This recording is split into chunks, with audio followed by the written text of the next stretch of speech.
Testing 1 2, testing 1 2 3, testing 1 2 3.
So we kind of stay open, but yeah, it gets.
Good evening, everyone. At 7 o'clock, I'm calling this regular meeting of the Village Board to order.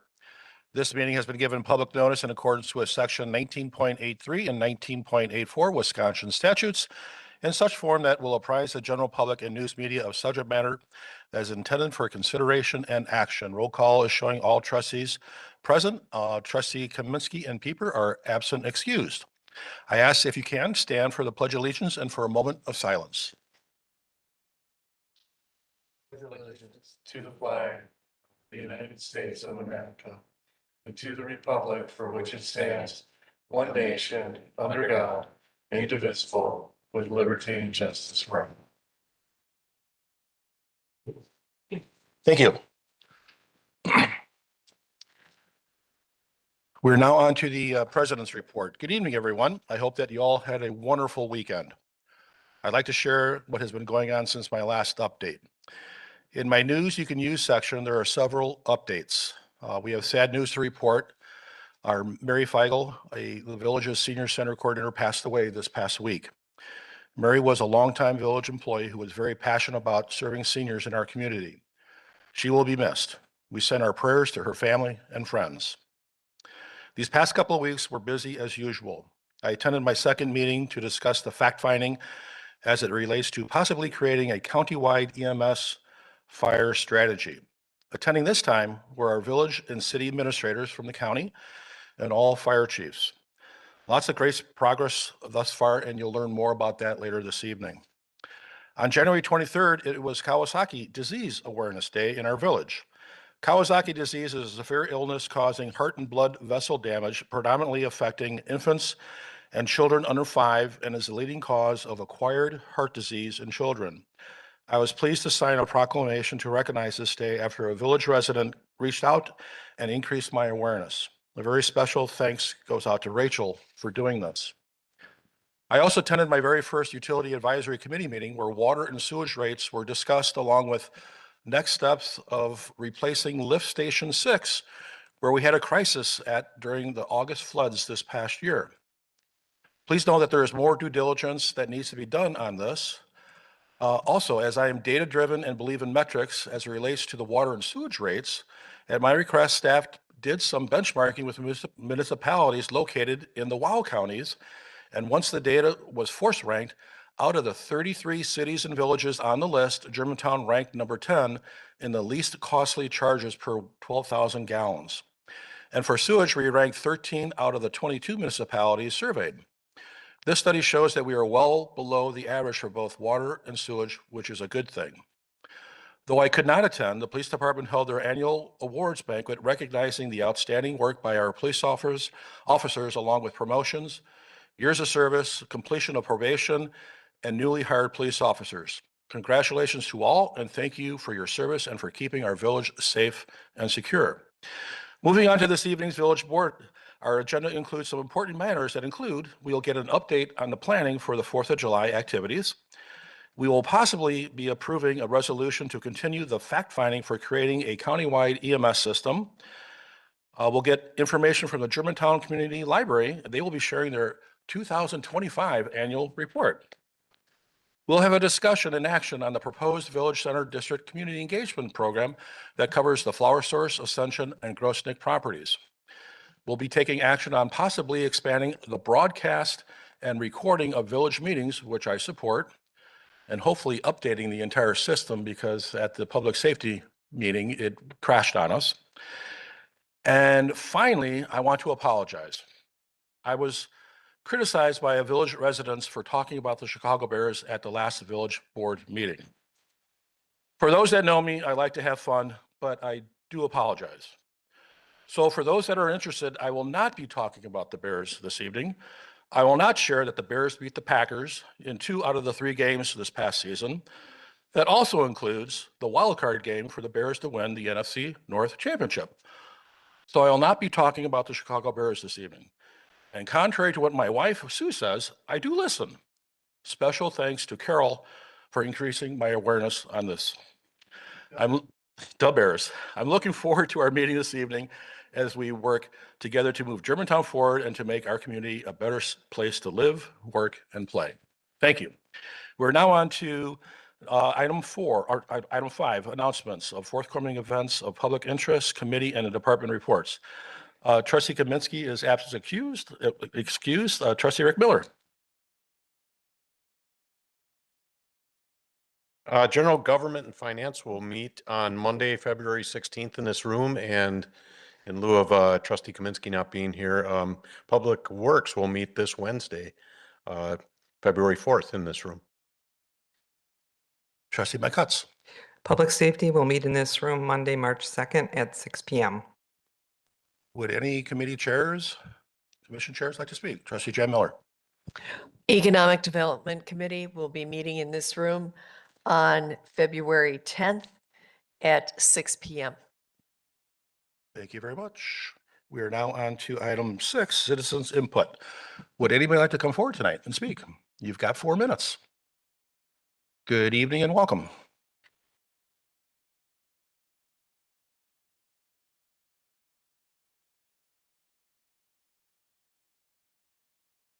And please state your name and address. I'm going to just address a couple things on here. First of all, most of the village people that I've talked to, and that's a lot, do not like the village center plan, period, okay? They don't like what's been done. They don't like the people who are running it and giving us our ideas, which means we have an administrator and a development director that we don't agree with. The majority, some people will agree. If you ask 20,000 people, you'll get somebody that agrees. We're tired of the taxes and what you people in this board have put on our backs. First of all emails should be read. This is our money, our comments, and we have the right to be transparent with the taxpayers who are paying for everything, most of it. Now, let's review the one topic, the performance of our administrator, which is on the agenda.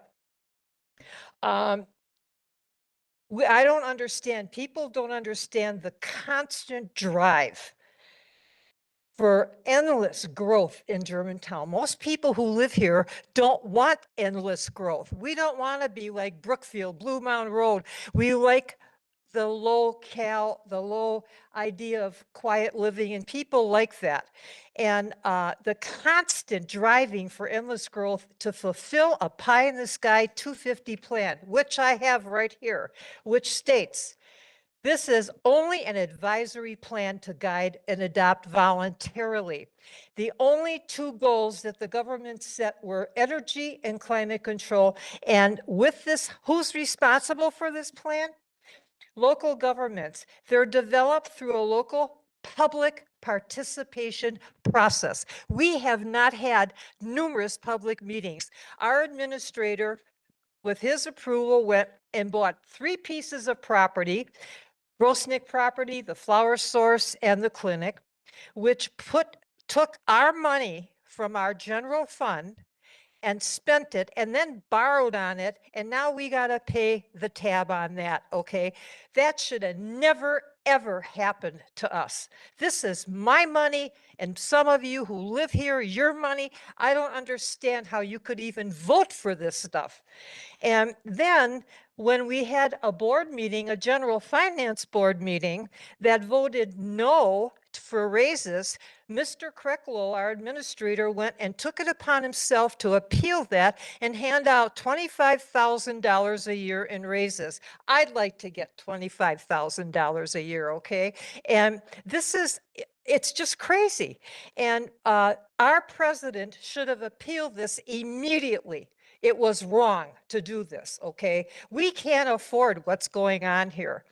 And they have pushed TIDs on us. All we've seen are rental units. They borrowed money on it. The land, when we said no, I was here for meetings. People didn't want what they wanted. They said no, they don't want our money spent like that. And I don't understand. And then on the Holy Hill project, my daughter has clients in Holy Hill and they don't like what's going on, period. They don't want that area tore up like you think they do, okay? I don't care what anybody says. I talk to people. I know people who talk to people, a lot of people. And our present board must also take the responsibility for voting on these issues because they're put before them on an agenda. And I'll tell you what, when voting comes, we need to take conservative people and we need to replace people. And I think the people who are doing this to us should be replaced. And Germantown residents don't want to look like this commotion everywhere you go. You can't drive, you can't park, you can't do anything in these communities. We can grow. Will the speaker conclude her comments, please? We must pay down the debt these people have put on us. And that's the board who voted for this and our administrator who's leading a lot of this stuff. And we need to do it to attract the taxpayers and save them some money. Wake up, that's all we're saying, and stop spending our money. Thank you very much. Would anybody else like to come forward and speak tonight? So irritated. Good evening and welcome. Two things. I'm sorry that wasn't.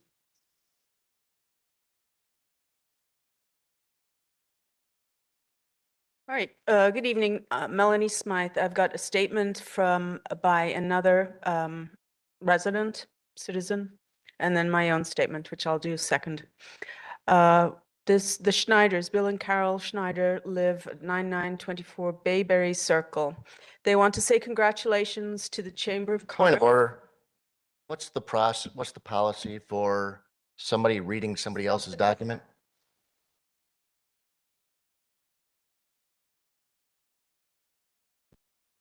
Well, I guess the question is there, is the comment being read, same comments that were emailed to the comments address and that all of you have received? I don't know. I haven't heard what the speaker is going to be saying. Because I would say under the policy, which is that we don't read the email comments, that would include citizens reading on behalf of other people. Beyond that, we don't have a regulation that requires how that's handled. I think ultimately it's up to the board if you want to give 8 minutes to the speaker or if you would hold them to 4 and they can use that however you want. I think that's within the board's purview in terms of how that works. Well, I think it's within the president's purview. So I will allow it.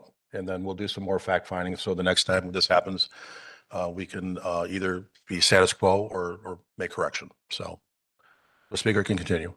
Okay, thank you. So to move on to their comments. So congratulations to the Chamber of Commerce for advertising the upcoming candidate forum in the Germantown News. They still disagree with the emails not being read aloud, which is why I'm here. And they do not like the idea that meeting comments are out of context 2 weeks later when the actual meeting minutes come out. The agenda items for the old Flower Source presented by SRF Consulting, why wasn't something put in the Germantown newspaper? Nothing was in the newspaper. The daily newspaper saw it on Facebook and then wrote something about it from a Facebook source. And why wasn't this put on Channel 25? So they believe this is a missed opportunity by the village, who would be responsible for putting it on Channel 5 and didn't do it. Social media is not the answer for everything. Not everyone is on social media. And they didn't know that it was on the village website either. The third item, the EMS program with the county, they're not for going to the county. They don't want another intergovernmental agreement for years. They don't believe it will help. It may reduce the village's taxes in the short run, but then the county will be able to just put the taxes up and up and up. They say the speaker who spoke at the last meeting over and over that the village taxes will go down, but the county taxes would increase. For how long, who knows? We're the second largest community in the county, and they don't see this helping village of Germantown out. They have mentioned that Nina and Menasha have merged over 20 years ago, and apparently it's working very, very well. They encourage the fire chief and the rest of the village to look into that situation. Perhaps that might be an interim step or even a better step to replace the county program. Fourth, they highly disagree with the police department moving to the old DPW property. It's further away. More crime can be had in the village before they can respond to a call. It's further away from Walmart and Fleet Farm for calls. What about the safe lobby at the current police department? They prefer the police department to stay where it is or put it at the old flower source. Plus the saving of the water and sewer of $2 million not having to be spent on the old GPW site. Also less traffic on Pilgrim and Macron. Number 5, the Utility Advisory Committee needs to be on Channel 25 and it's not recorded. Number 6, please take note that now Culver's has been approved, Robert's Custard is up for sale. It's not right to push them out for a chain restaurant. 7, the WebEx topic needs to come back on the agenda and needs to include staff and their presence as part of the policy.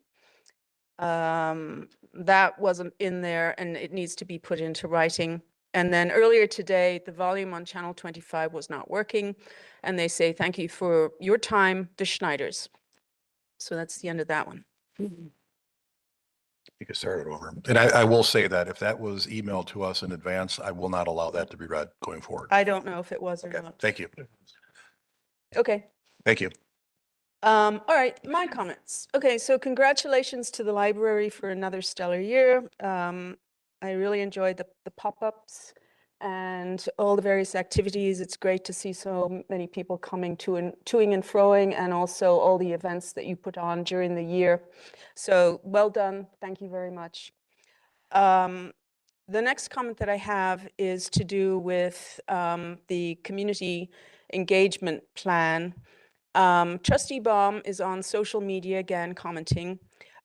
He made a comment directly to me regarding what the consultants said about the community engagement program, and that their comments were that only 75 to 100 people will actually show up. Well, my attitude to that is, and this is for any kind of community engagement, it's the number of people will show up proportionate to the amount of effort that the consultants make, to the amount of effort, the will, the direction, and the enthusiasm that the village staff and village board has for doing something different than they've done previously. In the past, communication and planning for the community engagement at the 2050 plan and some of the other events was minimal in many people's opinion. A postcard, it was rushed. There was no forward presentation of the actual events far enough in advance for people to be able to plan, meaning months, weeks. The key is maximize the pre-word, get it out, repeat, repeat, repeat, ask people to come. So that needs to be something that the village board directs, that the village staff acts upon, and there needs to be enthusiasm for it. Because if you're not, if you're going to, if your attitude is, well, it's just going to be the same old thing, it's going to be the same old thing. And then you're going to say, see, I told you it's the same old thing, but it's because you didn't put any effort into it. All right, so second to last thing, there was an attempt to do some staff benchmarking based on communities, numbers of staff recently. And the locations that were used were from an award that the village received a few years ago. The actual villages, cities, municipalities that were on this list were hugely divergent in size. They were all Wisconsin, if I remember correctly. But there were very few that would actually be considered peer municipalities.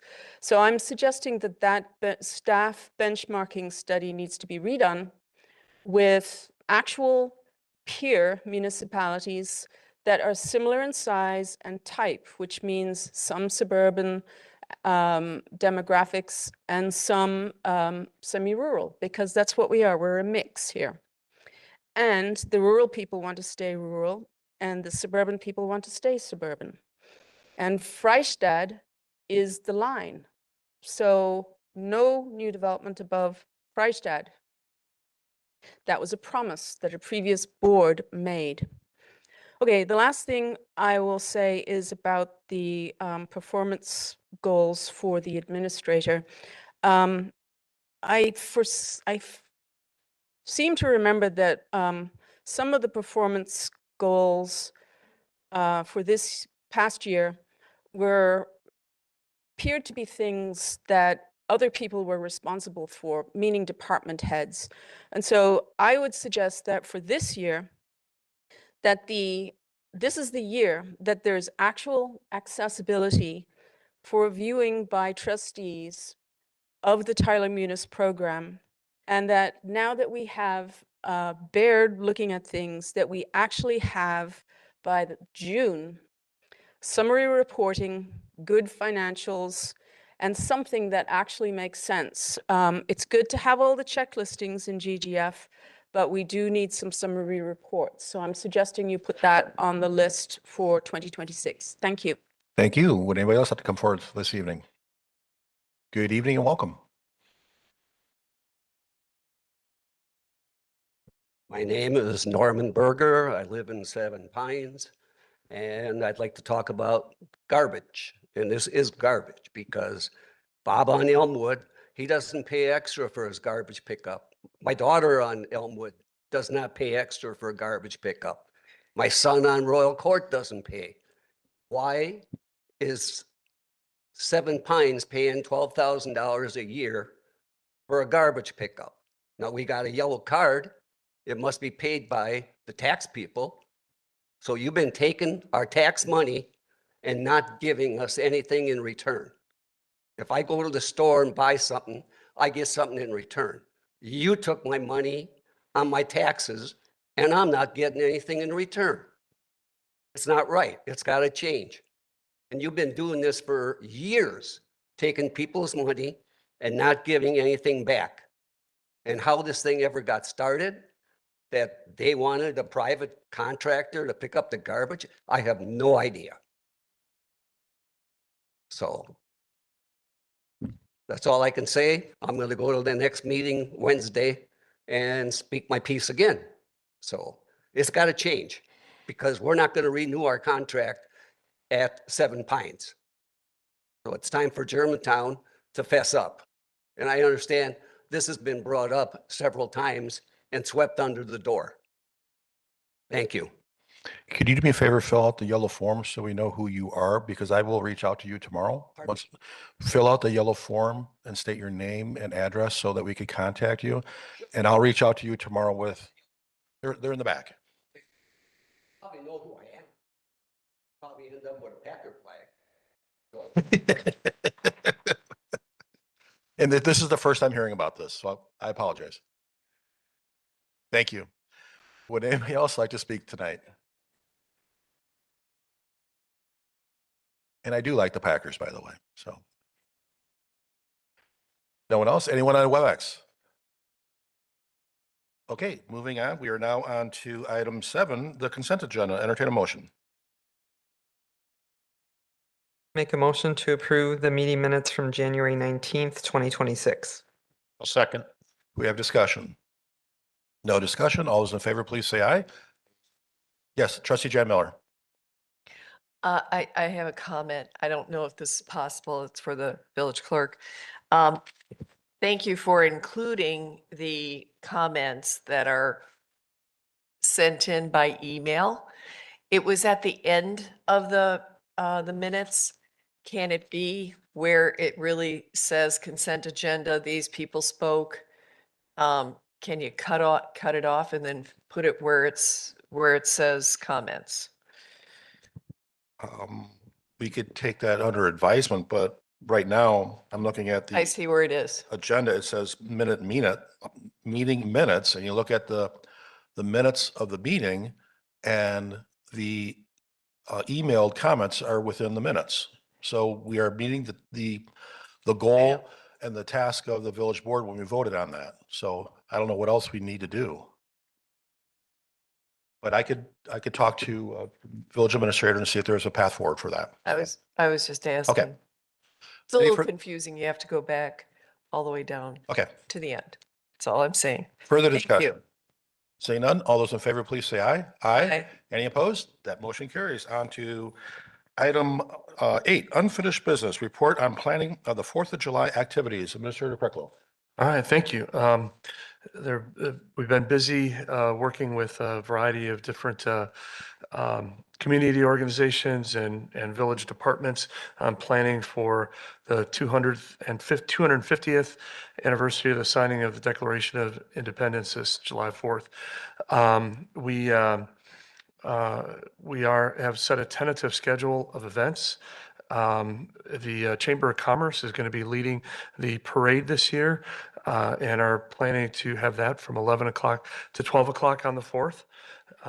Since the 4th is on a Saturday, when we typically have the farmer's market, our Parks and Rec director is working with the vendors from the farmer's market to reschedule that to 12 o'clock p.m. to 4 p.m. So it occurs after the parade, and hopefully we'll get a lot of folks attending the parade who will be coming over to support the local farmers as they try to sell their produce.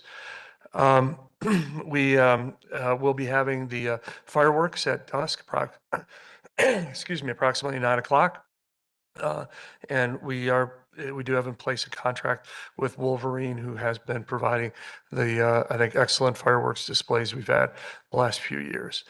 In addition to that, the Parks and Rec Department is lining up some musical entertainment from 6 o'clock to 9 o'clock at Fireman's Park for families that come over early to get the best seats and hear some music. We have also lined up concessions and food trucks at Fireman's Park. Actually, the Parks Director and I met with the American Legion representatives this afternoon. We're working on an agreement with them. They're planning, though, on at the Fireman's Park shelter providing food, beer, water, soda from immediately after the parade until the fireworks. We also are looking to get some food trucks with some dessert items, maybe kettle corn, some things that the Legion will not be serving, and to supplement, provide some other options for families. And finally, well, not finally, we are reaching out to several military organizations and to try to get some from whether it's a National Guard flyover or equipment demonstration at Fireman's Park, as well as contacting some groups like the Sons of the American Revolution to who also give demonstrations. So we're working to line some of those items up. And now finally, we had a meeting last week with, we're at some pretty good attendance. We had about 7 or 8 individuals from the community who attended, representing some of our community organizations, churches, businesses who are also interested in kind of helping out and to provide some additional kids activities, games, bouncy houses, things like that. So we're going to have a follow-up meeting probably next week with them and work to get some of that scheduled. So I think there's a lot of progress being made and looking forward to a great 4th of July celebration. Thank you. And I do know that there's been conversations I've had with a couple trustees about what was started before my time on the board about creating a 501c3 nonprofit, Celebrate Germantown, so that we can collect, so Celebrate Germantown can collect donations that could be used for a plethora of things, to include fireworks, to include food trucks, to include bands, additional bands and parades. We're not there yet. I do know that there's still work that needs to be done from the IRS on making it a true nonprofit, but it's, wish we could do it this year, but we're gonna have to wait for next year. So questions, comments for Administrator Krecklo on the 4th of July? It should be a bang, pardon the pun. So. Okay. Yes, Trustee Jen Miller. You were going to have a follow-up meeting, you said at the meeting. Did you set a date yet? Not yet. And when you set the date, how will you communicate that? Via email Email to whom? to the participants who expressed an interest in participating. Oh, Are you still going to keep it open for other people? There's never, there's always a shortage of volunteers. Sure, I'm just saying. absolutely. If there are others who would like to help out, please, if you're listening on Channel 25 or YouTube, please feel free to contact me by phone or email, and we'll loop you in. It might be good to put something on trends that stays up for a while until the 4th of July, till you have all your spots filled in. Thank you. Thank you. Further comments?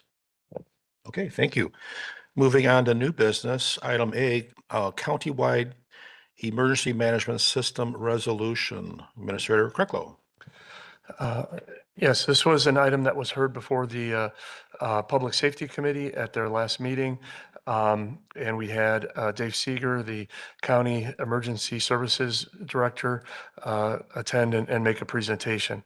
The county is proposing a study of the creation of a countywide EMS system, primarily focusing on the financial side of things in order to help to ensure that the municipalities and private fire companies, volunteer companies within Washington County have adequate funds to provide EMS services to their constituents or residents going forward.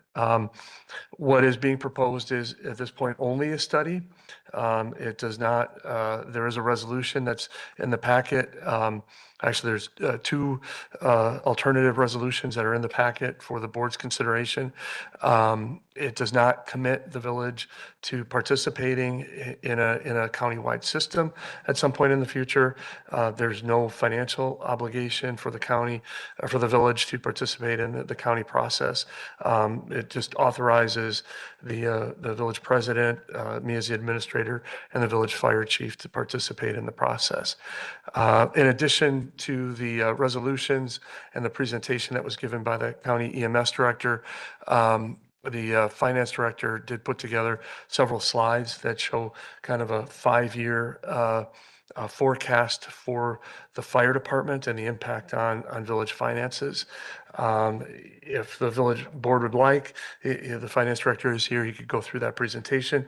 Otherwise, the information is available in the packet. Yeah, and like I mentioned, I've attended 2 of the chief elected officials meetings. The last one was with the village and city administrators and the fire chiefs. And surprisingly, everyone showed up, which was phenomenal. So you could tell there's a big appetite to learn more on possible path forwards.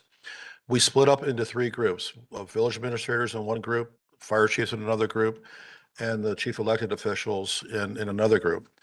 And we're focusing on, or we will be focusing on governance. How is this thing going to be managed and governed? Because we definitely want to have local control.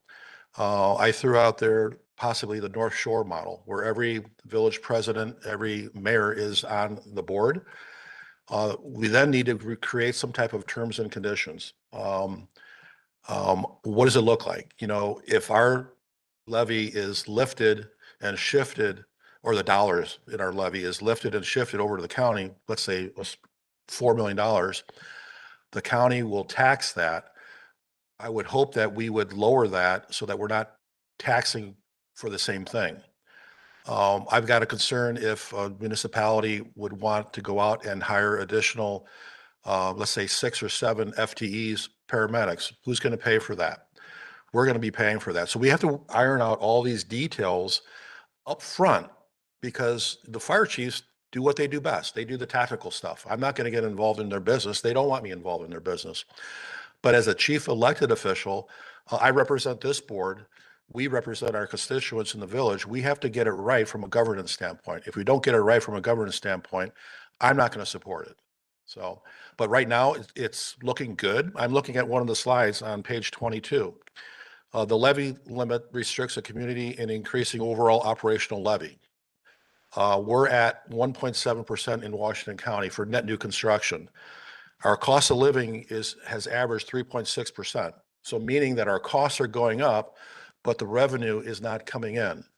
So we're okay today, but tomorrow is another opportunity. the West Bend mayor mentioned that they've got no concern with net new construction. They're going gangbusters in construction. They're not concerned. But you look at Richfield, their net construction is 200,000. Doesn't even, doesn't even support the cost of living for their community. So they're in it. And we're going to be in it too, because of the restrictions we have at the state for levy limits. So what we're doing tonight is just passing the resolution so that we're supportive to continue the fact finding. And that's all this is. And we'll continue to report back, give status reports on updates whenever we meet. So my question for you is, which resolution do we look at? Because there's two in here, right? Correct. There's two resolutions. The difference in the resolutions is in the last two paragraphs. Otherwise, they're identical. And it depends on the policy position that the board would like to take. In the second resolution, it makes a statement that it's the position of the Village of Germantown that any agreement that is created in the future would require that all municipalities reduce their property tax levy by the amount that is added by Washington County, and that all formulas for allocation of funds include depreciation for facilities and equipment. The first resolution does not include that paragraph, so it leaves those issues open for a future decision by the board, depending upon the results of the analysis that takes place. And I believe you put the second one in there at the request of myself. At the request of the But right now, I would support the first one because we don't know what we don't know. We have additional fact finding that needs to be done. I mean, I certainly can't, our board certainly is not in a position to tell Slinger or Jackson on what to do in terms of their levy. That's what they're elected for. That's what they're held accountable for. But I would support resolution number one. So, but saying that, you know, one of the things that I will advocate will be that whatever our levy was, we're going to lower it if it's going to go over the county, because I don't want to be taxed twice for the same service. And also one of the things that it includes is the operational spend. It doesn't include the depreciation associated with buying new fire apparatus or the brick and mortar, which is 10% year over year in depreciation. So I would want to figure out some way to capture those dollars as well. So, but those will be figured out down the road. So. Trustee Rick Miller. I'll move approval of the original resolution, the first resolution in the packet. Second. We have discussion. Trustee McCutts. I do agree that I would like to see us lower it, as the county can go even higher. But at GGF, Trustee Miller brought up a good point about losing. Once we lose that money, it's gone. So I would want more information related to what he was speaking about with that when the final decisions have to be made. Trustee Rick Miller. Yeah, so to expand on that, there's a couple things that you can do, and one is that you could transfer, and again, this is something to be determined, but you could transfer some of our borrowing right now back to the levy and utilize it with that. When I said use it or lose it, that was a function of Act 10. If you don't use your levy and you say, this is my levy now, that's your new basis, period. You cannot go back to the higher one. So that is the law. So you've got to be careful about that. And that's why I support this one and not the alternative right now. We have to really figure out if we want to lower it by that full amount or not. That's something to be determined. Further discussion. Trustee Jen Miller. I listened to the EMS, Dave Seeger from Washington County, and one of the concerns I had was I stated that the whole crux of the issue for support on our levy is state statutes. And they've given the state has given county a higher tax levy for about 4.7, don't quote me on that. And the municipalities get 2.7 for a tax levy. So so I feel like it's more of a, they want to hold, our money. It just, it doesn't make sense to me. Once we give up, um, money, taxes, whatever, and he distinctly said, you will pay more taxes. That's what I thought he said. So I don't want to put the residents of Germantown in a position where it's higher tax and we don't have control. Because I don't believe that this is before us now, but I do not believe it's the only solution. We have to go after the state. And I don't think that's going to be an opportunity until November. I mean, let's be real. So, in addition to that, I've been doing homework, and there are many municipalities within Washington, Ozaukee County that are partnering. And there was a great article in the Daily News about West Bend and Kewaskum.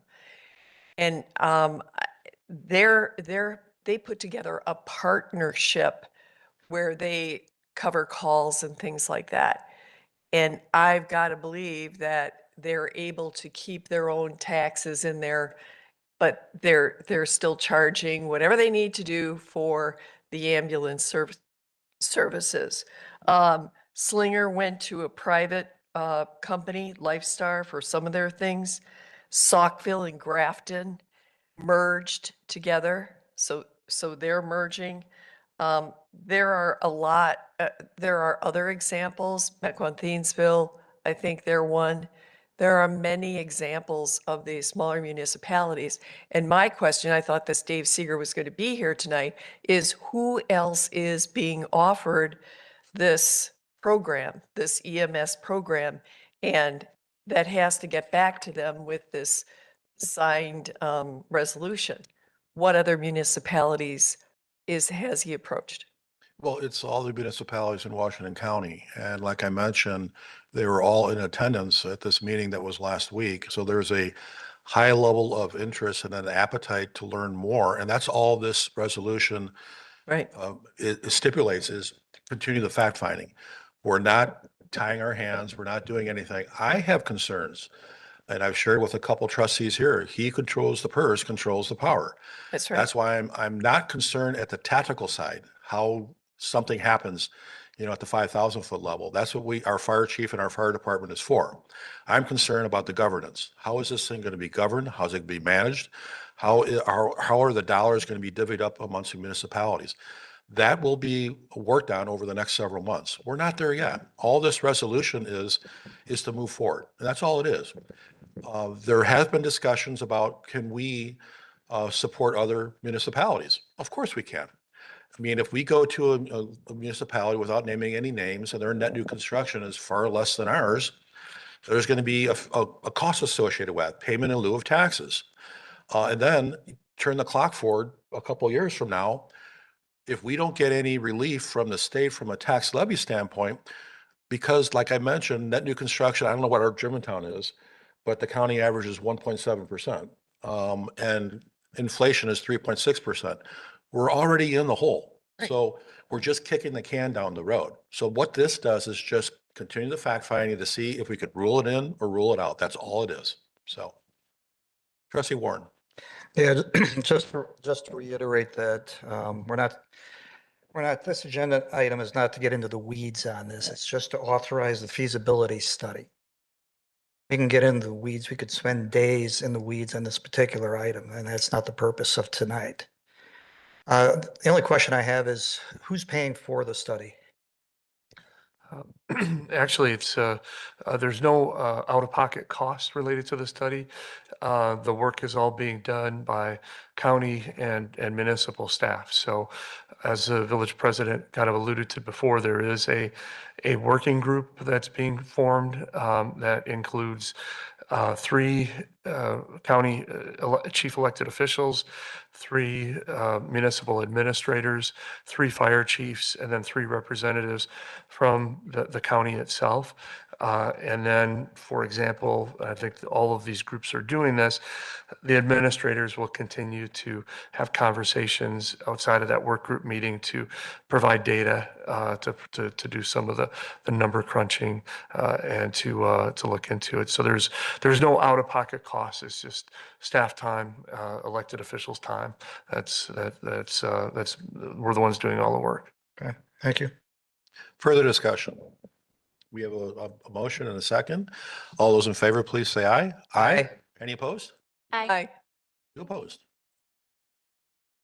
That motion carries. We are now on to item B, Germantown Community Library 2025 Annual Report. Minister Krecklow. And we have our village library director, Tricia Smith, who's here. She's going to give a quick presentation. Hi, good evening. As Mr. Coco said, I am here to present our 2025 annual report. These numbers are taken from our report that's submitted every year to the Wisconsin Department of Public Instruction. So what I do is I take a very long 16+ page report and I take out data and numbers that are more meaningful and that show what kind of services we do throughout the year. First one, just a quick recap of our service population.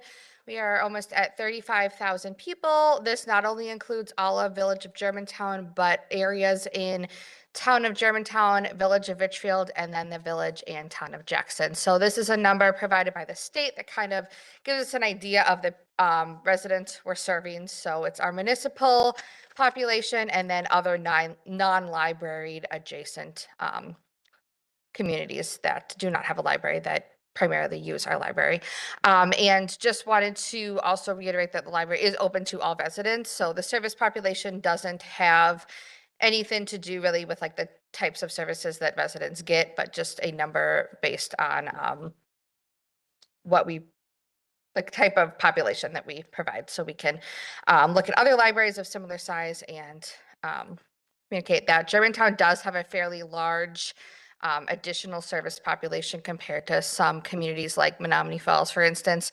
They primarily just serve Menominee Falls, and there's a lot of library areas around them. So Germantown is pretty unique that we have such a big extra service population. Last year, we checked out 356,000 items. This includes physical items and digital. I'll go over a little bit more in detail in a bit, but that was our number for last year. We have almost 13,000 card holders, that residents that have a library card, and then almost 112,000 people that visited the library. And this is, sorry, really small numbers, over 376 people per day. So that is the amount of people we have entering our building each and every day that we are open.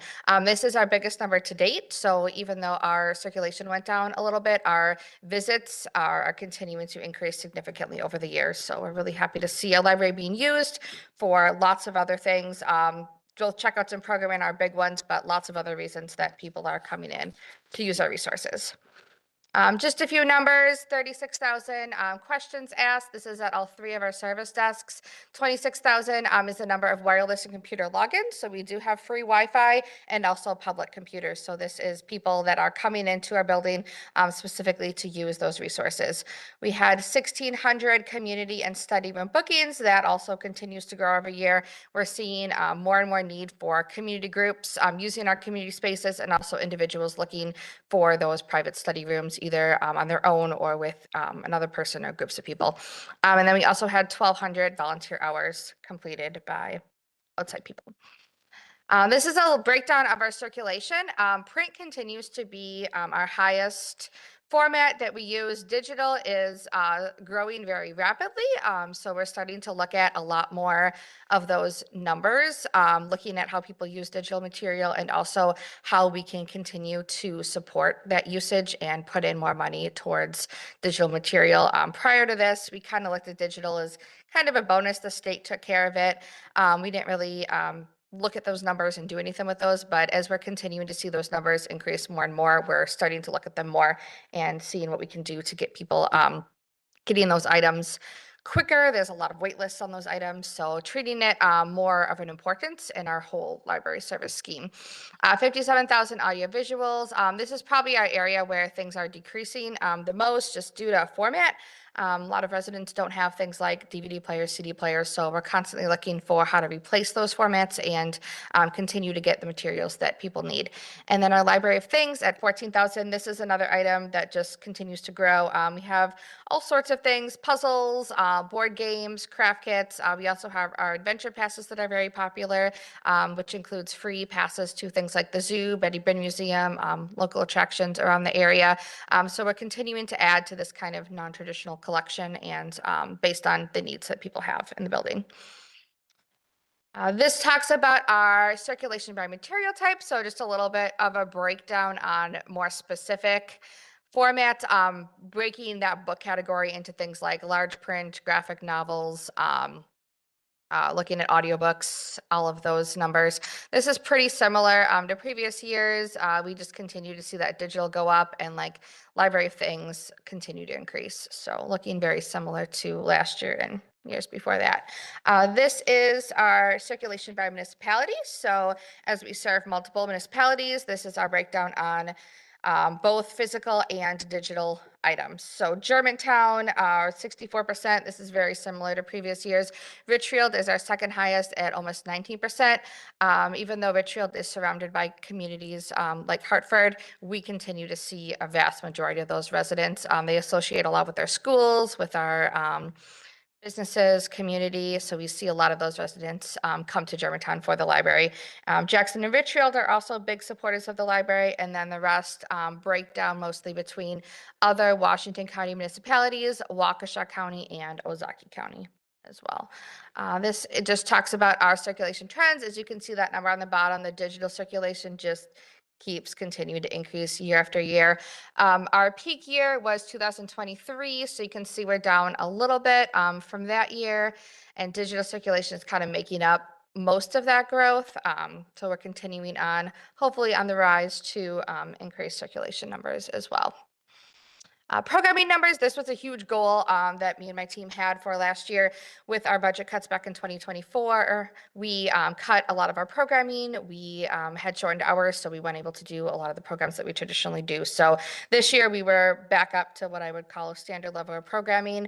We had 27,000 people attending 741 programs. So huge number. This is anything from story time, book groups, teen programs, craft nights, all of the above, as well as all of our programs outside the library. So when our staff go outside the library to do programs, particularly at senior living facilities, daycare centers, community events, we try to participate in 4th of July, Taste of Germantown, all those big events. These are the people that we're seeing at all those events, as well as all the programs in-house in the library. Operating revenue. This is our breakdown of where we're getting the money from. So majority is Village of Germantown at about 65%. Washington County continues tracking very similar to previous years, but because of the amount of residents we serve, we get a higher proportion of Washington County money, which I'll talk about in a little bit.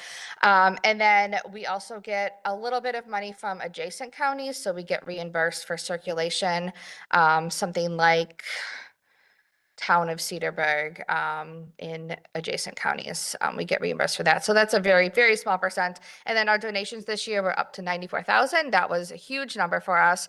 We do about 50,000, I would say, in ongoing donations, primarily from our Friends of the Library group. They raise a significant amount of funding that helps support a lot of our extra materials and programs.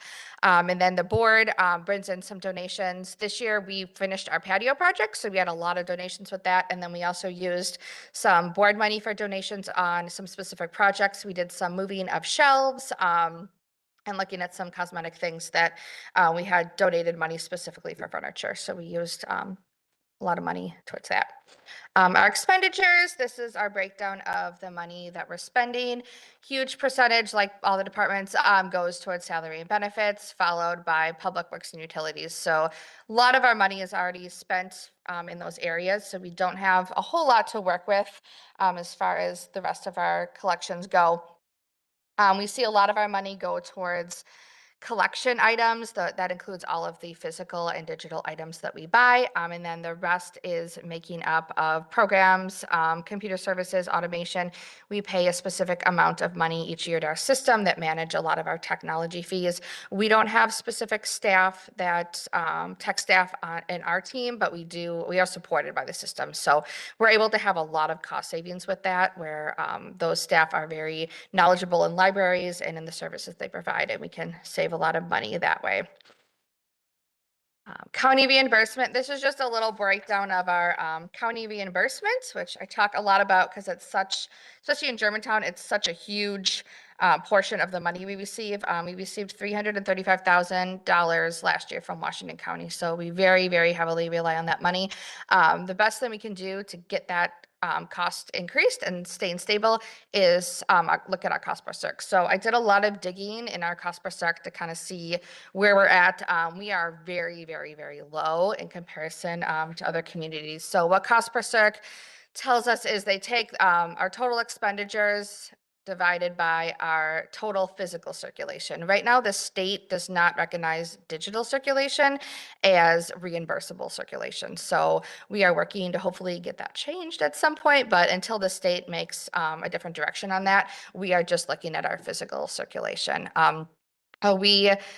It's the past 2 years, so it's the last full year. So in 2025, we're looking at our cost per circulation reimbursement in 2023. So that's where you'll see those numbers. And we're looking at non-library circulation. So primarily Richfield, Jackson, Town of Germantown, anything non-library in our county, we are getting $3.69 back per item they check out. So we do a lot of work to market our services to those areas, try to get them in the library. I'm very big on making sure those residents know that Germantown is essentially also their library, and they can use any library in the county and in the state if they want to, but that they feel like part of our community and part of our library. We've done a lot of work with that over the past few years and really tried to get information out to those areas, getting those people in, making sure. I was hearing a lot of like, oh, I didn't know we could use the Germantown library. So making sure, our goal is to make sure all residents know that they can use the library and to get that number up.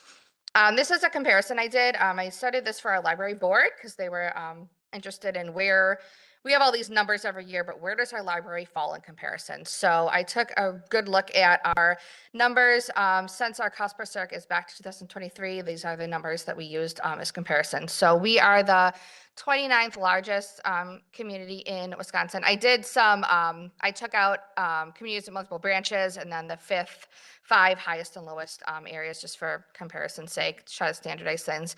But when we look at, we're the 29th largest in population and we are the 344th largest in cost per circ reimbursement. So we are extremely, extremely low for cost per circ. Why is this? It's a combination of, we traditionally have pretty high circulation for our population size and rather low expenditure costs. So all of those kind of play into factors for that. The state average is $7.76, and the Monarch Library System average, which is Washington, Sheboygan, Ozaki, and Dodge County, is $7.24. So we are very, very low.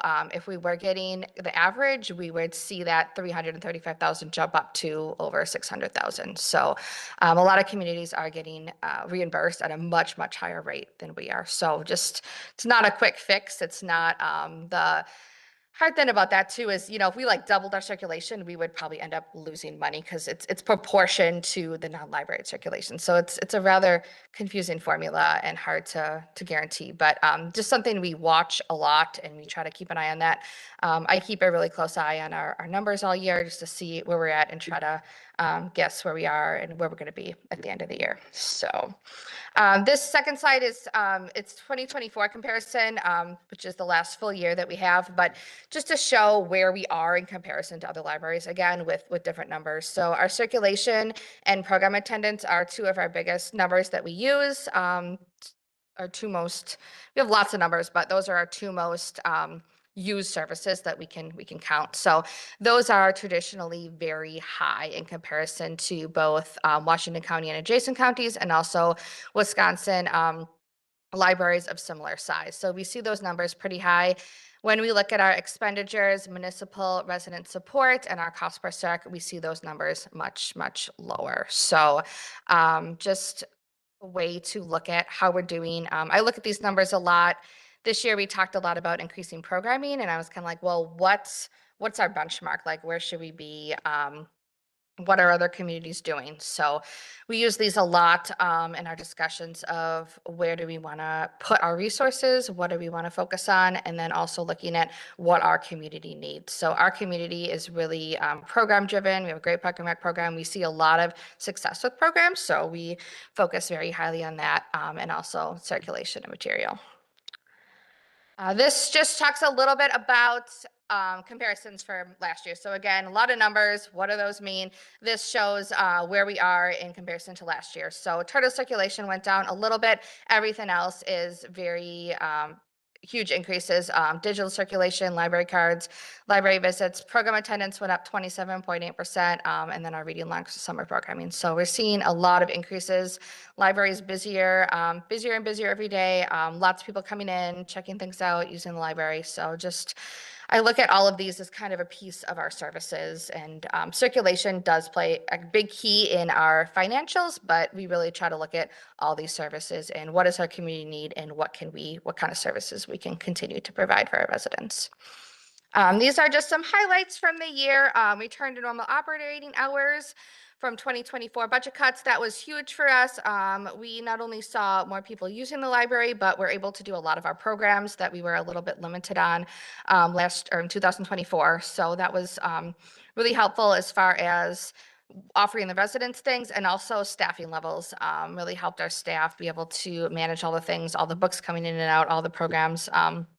We had a new system for text and phone notifications. We were getting a lot of bounce backs from cell phone companies that were looking at our notifications as spam. So we worked with our system on a new system, which is going extremely well. We have like a 99.9% success rate now. So one of my big goals is if patrons don't know we have the material, they're not going to come get it. So we need to make sure that we're communicating effectively with our patrons and allowing them to get the information they need.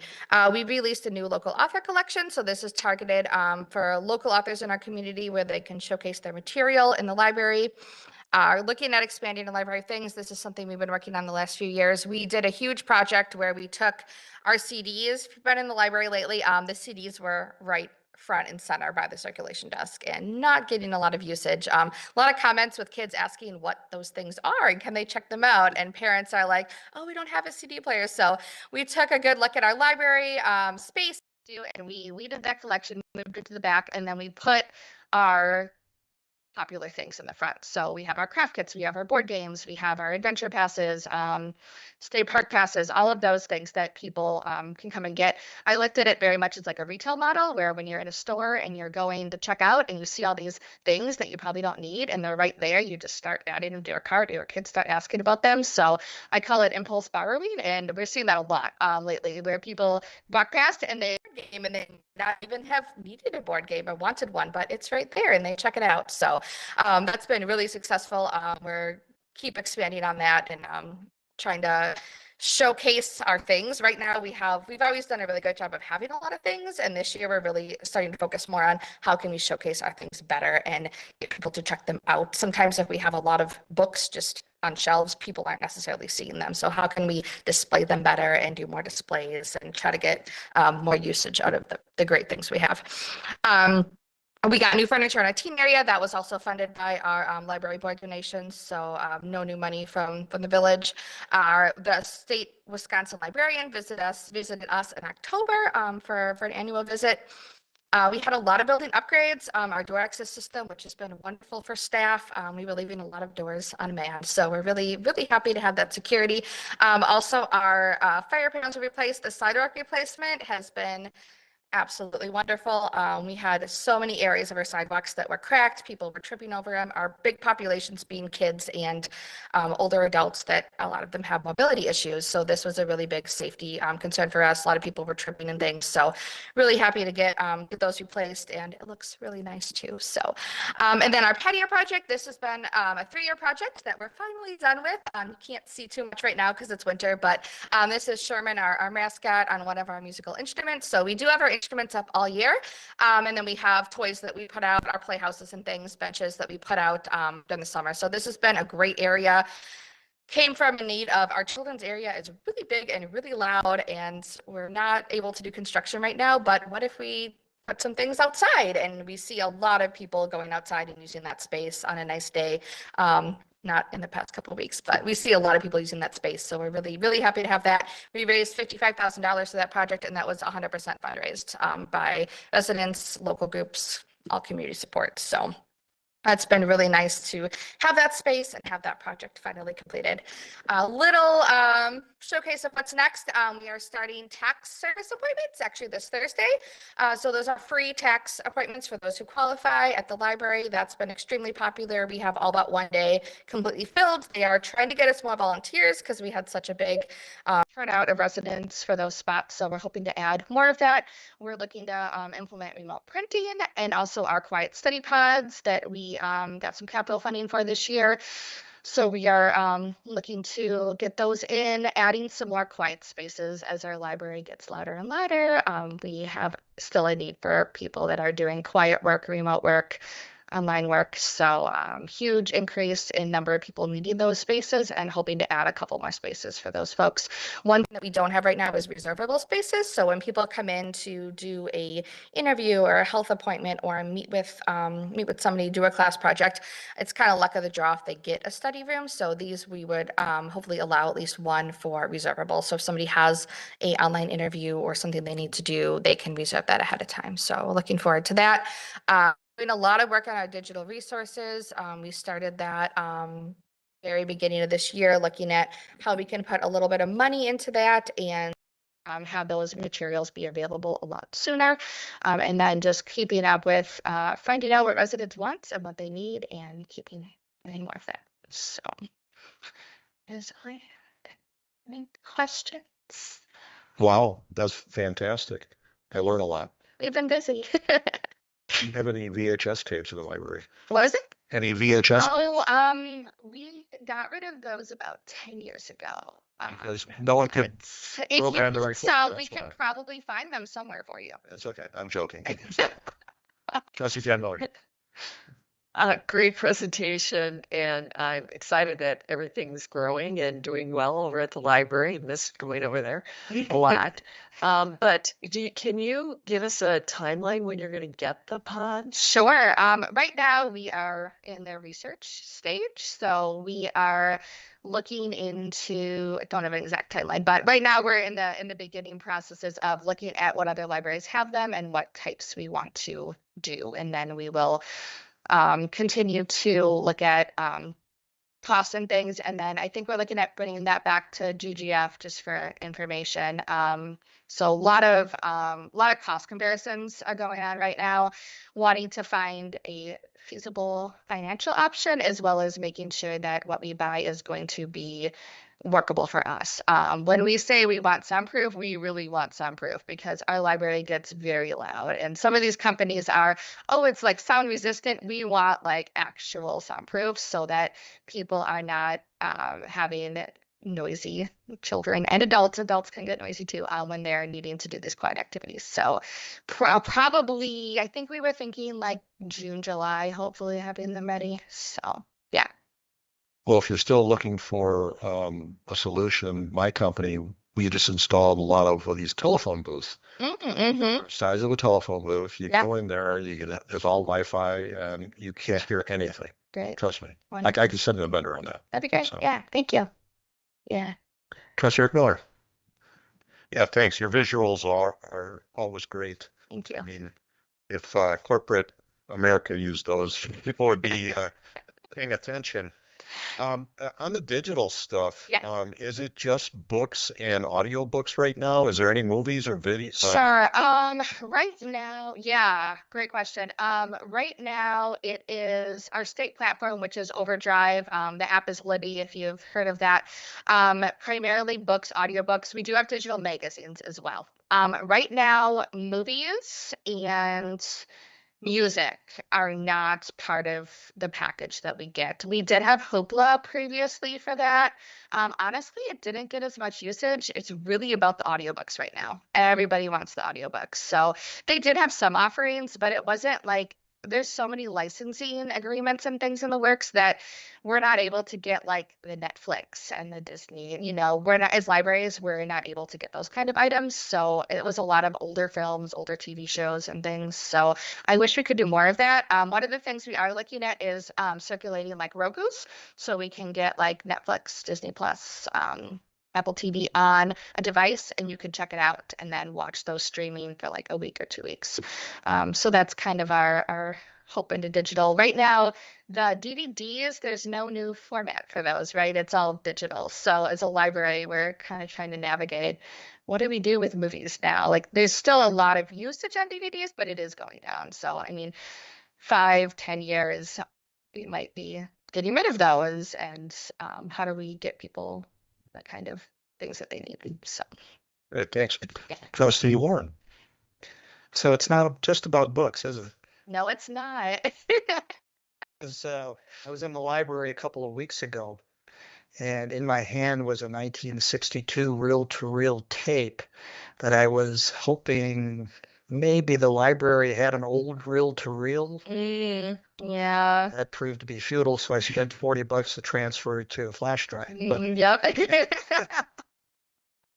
so I'm interested to see what's on it. It was my grandfather's from 1962. So. Neat. Yeah, but I was that's good. impressed with all the different options that you offer right when you walk in. And you're right, the marketing strategy. Yeah, I'm looking at all these different things, and half of them I don't know, what they are or how Yeah, you. but you can see them, right? So Yeah, yeah, that's the first step. It's right there. My question is, how's your? Are you running out of space, and are you still considering a second story? Yeah, absolutely. We're running out of space. We've been running out of space for a long time. I'd say every year we could use more and more space. We've done a lot of work with our staff trying to utilize all of our space. A lot of our work with collections. Honestly, we could probably have the community room booked every day, all day long. Community members get, frankly, very frustrated with us because we have too many programs and we use the community space a lot. So they don't have as much usage of that. I would love a second floor. Right now, we are just trying to keep up with what we're doing. I wouldn't say we have, if I were to double my program offerings, we would be in really big trouble. Like we're kind of at our max capacity for a lot of things. A lot of our collections, every new item we get, we have to take out an item. So most of our collections are pretty much kind of maxed out with our shelving space. Our programming space is in very high demand. Love to do more with the library, but right now we're just doing what we can with the space we have. So yes, I would love to see a second floor in our future. That's a huge capital investment and a capital project that hopefully someday we will be able to do. But right now, we're just trying to continue what we're doing the best we can with the facility we have. It's kind of a sidebar. Did you see Bayside open their new library today? I did. And then they have a drive up, and they also have a coffee shop inside. Both of those things would be wonderful. The drive up actually is a huge thing that I would really like to have that we just frankly don't have the space for. We would have to really redo our parking lot and things with the building. But that's a question that we get asked a lot, especially our older population, families with kids that they're used to convenience, right? Like Target, you don't have to go to Target anymore. You just pull up, you're do your app and they come out with your stuff, and people are so used to that, and they go to other communities and they see that convenience, and they would love to see that here. So the drive up is probably one of the most frequently asked questions we get is, oh, you don't have a drive up? And and then there's the weather, right, in Wisconsin, that's raining or snowing, and they have to walk to our book drop and park and things. So yeah, coffee shop is also, we have a Keurig if you I saw that. want a Keurig thing. So that's kind of our it's a low key option, but at least we can provide a little bit of that coffee atmosphere. So yeah, libraries are doing great things. There's great spaces going on. One of the, our library was built in 2002, which 24 years ago, libraries were very, very, very different, and the spaces that were needed are very different. So we're continuing to try to make current programs and services work in a building that really wasn't built for those types of things. So Well, thank you for the information. I agree with Trustee Miller. The graphics caught my eye. great. And looks like everything's trending in the right direction. Thank you. You're welcome. Further questions? Well, thank you very much. You fill a very important role in our community. I remember reading books to my kids when they were young, and my daughters are young adults now. They still read, and I do that to my grandkids. So keep up the good work. Great. Thank you. Thank you. Yeah. Moving on to item C, proposed Village Center District Community Engagement Program. Presentation by SRF Consulting and public comment, discussion, and action. Mr. Krecklow. Yeah, we have with us this evening Mitch Browse from SRF, and he's going to be going through a presentation on their planning for community engagement related to the Village Center District. Good evening. Good evening, everyone. As Steve mentioned, my name is Mitch Browse. I'm a planner from SRF Consulting Group. We're a full-service planning, engagement, engineering, civil engineering firm. Our office is in the city of Madison, so I came over from Madison here this evening, and we do all sorts of community, especially level planning and engagement activities. And we are really kind of excited to get our feet wet in the village of Germantown, learn more about what you all have going on, and hopefully put together a nice comprehensive bit of engagement that can help kind of inform next steps on some village center planning that will come in the future. The first thing I always like to do when I get in front of groups like this is just put some faces on the screen so that people are familiar with who they'll be seeing, to introduce a little bit about the folks that will be working on this project. As I said, my name is Mitch Browse. I'm a project manager for SRF. I have spent my entire professional career in the planning, the urban planning part of the world. Prior to being at SRF, I worked for 6 or 7 years in the public sector and have since transitioned for the last 4 years working with SRF in the private sector, kind of coming to communities throughout Wisconsin and Minnesota to try to help with some of their planning and engagement initiatives. I do want to introduce just a few other folks that you may see along the way.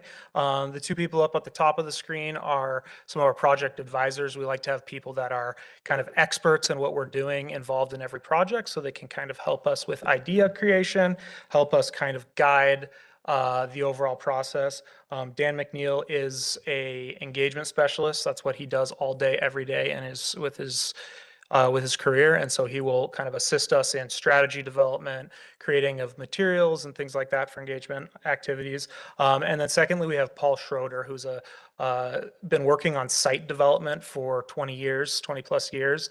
And so he'll kind of serve as someone who really gets their feet wet with helping communities, helping developers plan and design future site development projects. And so he'll be able to provide us that perspective from that kind of professional site development perspective.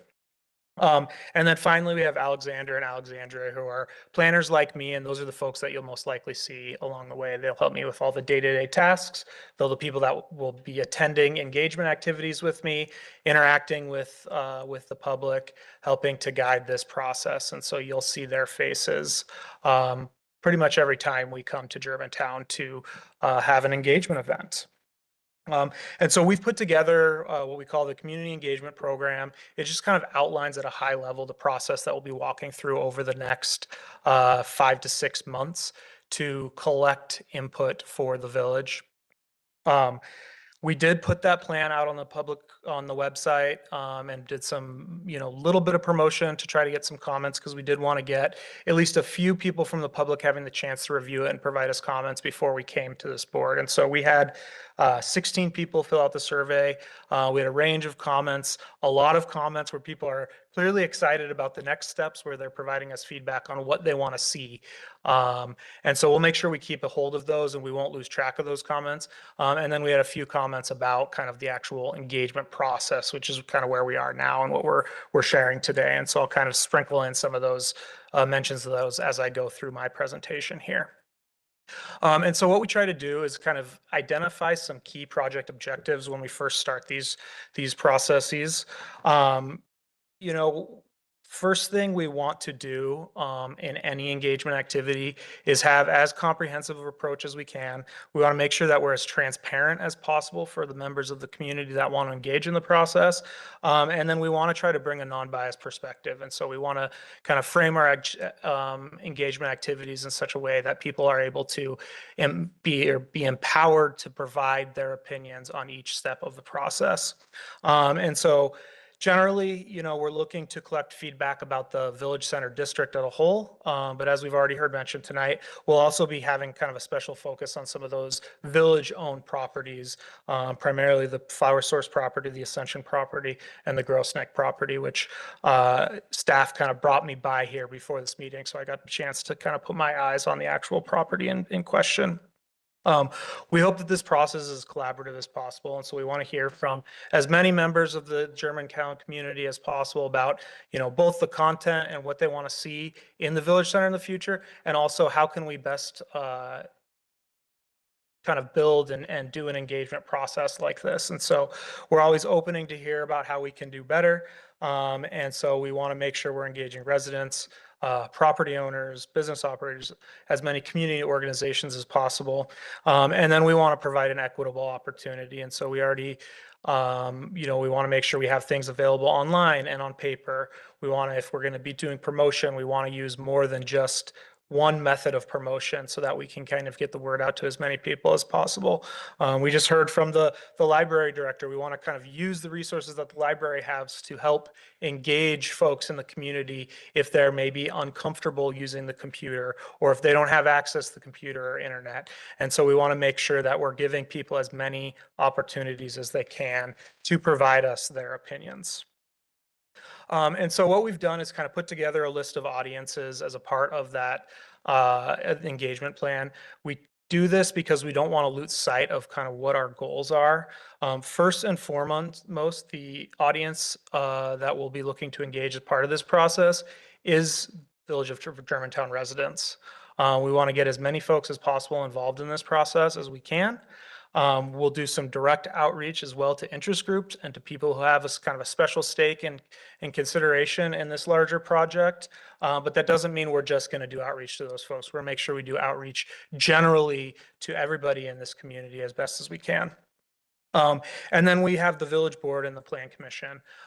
We'll be coming less to the village board as part of this process for specific engagement about kind of the next steps, but we want to make sure that everything we collect, we provide it in a format that's usable for you and for the plan commission and other commissions in the village to kind of inform the next steps in the process. And so that's where, at a higher point, this board kind of falls into this process. I do have kind of a very small subset of interest groups on the screen. That's not the only groups we'll be reaching out to. We've already received some great comments about, doing some outreach to the Germantown Moms Club, to neighborhood associations, to engage, use those kind of formats that already have reach to community members, so we don't have to kind of remake the wheel when it comes to how do we contact people and interact with them. And so we'll continue to build on this list with help from staff, and then of course from the public and from you all. If you have specific groups that we should be considering to reach out to, we want to make sure that we're doing that along the way. And so that won't be kind of the last list. That's just kind of an initial run through that we have in our plan. And so we are looking to use kind of a range of activities. What we find as we go from community to community is that in some communities, your typical open house at city or town or village hall is really effective. In other communities, that's less effective. And so we tend to try to throw as many things as we can at the wall to try to engage as many different portions of the population as possible. And I'll kind of walk through some of these as we go along. And then certainly if you have questions about how we typically do things or suggestions on how we can better engage people, please feel free to let me know. And so we've got, kind of some online participation that we'll be using kind of to begin the process and kind of go throughout the life of this process. We've scoped out doing a community visioning survey, and that survey will likely be looking very high level to try to understand what people want within the Village Center District, and then more specifically on those parcels owned by the village. Right now we have one survey scoped. What we like to do is we provide that survey in an online. SurveyMonkey is a great tool. We like to use SurveyMonkey, but we also put those in paper formats as well. So if folks don't like to use the internet, they can fill out a paper survey. They can give it back to the village. They can scan it, send it to us, and we will enter that ourselves. We'll also work with the library to kind of leverage their resources. We'll do outreach to school districts if we can, just to try to give as many people the opportunity to fill out the survey as possible. The other thing that I think is going to be particularly useful in this process is some online interactive mapping portals that we can put together. I do just have one example of one that's actually live right now for a project in Minnesota that we're working on. But the idea is that we can build a map online that people can drop pins on that map and they can provide us a comment. And we can then allow that to be seen more publicly, so we can kind of start a conversation with folks. So people can look at, we'll provide a map that shows the village center. They can pinpoint a specific intersection and say, this intersection feels unsafe to me. Please do something about it. And we can start to collect all that as part of this larger planning emphasis. If they have a certain development or a certain building they like, they can point specifically drop a pin on that and tell us, I like this building. We should consider that when it comes to actually building this plan. And so it allows people to kind of see something on the ground and then tell us specifically about that. And then we can kind of compile that into an interactive mapping tool that folks can see. The way we typically do them is that once you hit submit, then it shows up and people can see that comment publicly. In addition to that, we've kind of scoped out 3 primary other tools for in-person engagement. First, kind of your traditional open house where we have 2-3 hours where we're going to be at a community location. People can come and there will be a number of activities that they can engage in as they kind of move through the process, writing on maps, writing on boards with different policy statements, interacting with visual preference things where they can look at pictures of different development types and say, I like this, but I don't like that. And then also speak directly with us and tell us what they like and what they don't like. And then we like to do what we call our pop-up events. This is becoming a more and more important part of the community engagement toolbox that we have. People are very busy. And so what we found is that if we go to a community meeting, in some communities, we go to like the high school football game because that's where everyone goes on a Friday night. Obviously, we're doing this in the spring, so that doesn't really apply.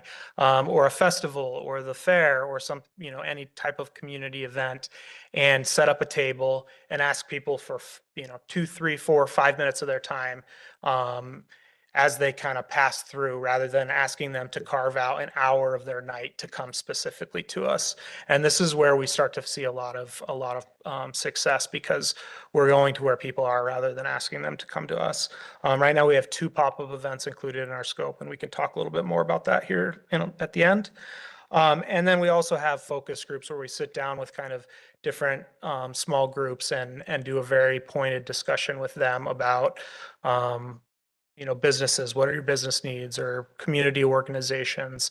And we're still working with the village on who those focus groups would be held with. But yeah, again, certainly interested in hearing from the board if you have thoughts on who we should be engaging with when it comes to our focus groups. And then the last kind of really big thing that I want to talk about here is promotion. this is always the most important. It's in some cases the most difficult part of doing community engagement. But it's really important that we take a comprehensive approach to promoting this process. And so we like to do social media, traditional media, direct outreach to community interest groups or community groups, posting of flyers, providing of postcards, things like that. We'll also compile an email mail list so we can send out kind of newsletters to inform people about when things are coming out.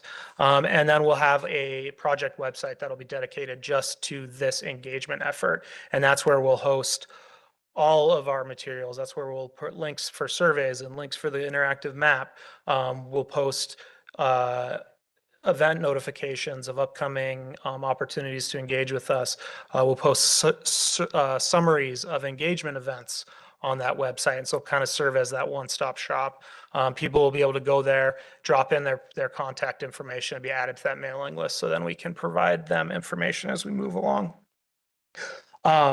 And so I think one of the very key things that we need to make sure we're doing in the promotional effort is, again, those standard traditional media, press releases, social media, things like that. But we also want to do outreach to groups and ask them, hey, can you send out this notice of an upcoming event to your mailing list? We've already talked about reaching out to the school district, certainly use the library, other community organizations that have an existing base and audience that they can share information with, because then they're getting that information from a trusted source rather than from a random source. And so we're always looking for better ways to do promotion, but I think it's key to have kind of a consistent and ongoing presence on all of these different media platforms that people engage with every day. And then the last thing we'll do once we get to the end of this whole process is we will compile everything in a report. That report will include a record of everything we heard. So all of the survey results, all of photographs of all of the boards that people wrote on, everything will be kind of compiled into an appendice that so you can see full results. And then we'll work back and summarize everything. We'll summarize findings of key events. We'll pull out key themes that we heard throughout the process. And then we will kind of put on our professional land use planner hat, and we'll provide some recommendations on next steps as to what we, based on what we heard from the community, what next steps could be when it comes to actually putting a plan into place and doing those next steps. How should we interpret that information? But again, we always want to make sure that all of the results are available to folks. And so we make sure that in the end of all those documents, if someone really wants to spend the time, they can read through every response we got and see everything we did. And then again, we have a summary document to just make it a little bit more easily digestible, because those documents tend to get very long, very fast. And so we put together a preliminary schedule. It looks pretty aggressive. We're looking at kind of 4.5 to 5 months to do this whole process. It's going to be really key that as soon as we get done here today, we get a website up and running. We start doing some promotion to get things out to the public so they can start to expect things. And then we want to, as soon as we can, in a reasonable time manner, launch the community survey to start collecting people's feedback. And then again, we kind of have everything mapped out along the way. I think the few key things for us to consider, or to be aware of. Right now, we have 2 pop-up events included. I've put a long block of time for those pop-up events. We want to make sure that we're taking advantage of the correct existing planned things that are going to happen in the Germantown community. And so we don't necessarily want to pinpoint a time frame for those, because we want to pick the right place to be at more so than the correct timing. And then we cater the content specifically to where we are in the engagement process when we get to those. And then the goal is to then have that final report available for the village board in June. And so again, fairly quick timeline, but we'll have to, we'll have a really kind of lined up, clear, next steps, engagement and promotion plan to go along through this process.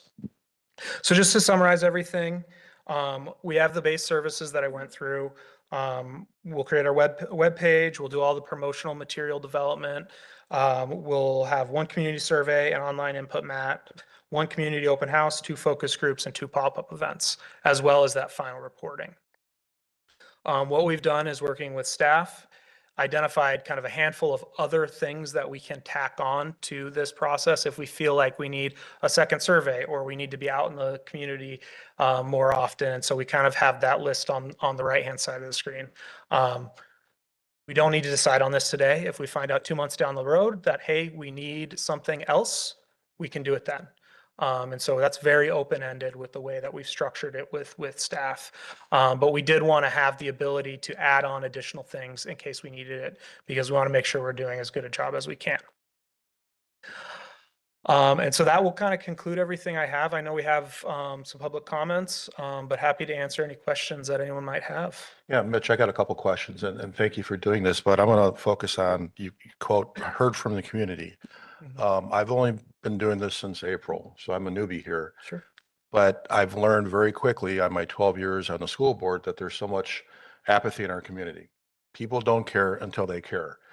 And what I don't want to do is hear from the same people time and time again. So how confident are you? And I like your interactive map. I love that. But if you get a small sampling of people, is that broad enough to have a high level of confidence that you heard from the community?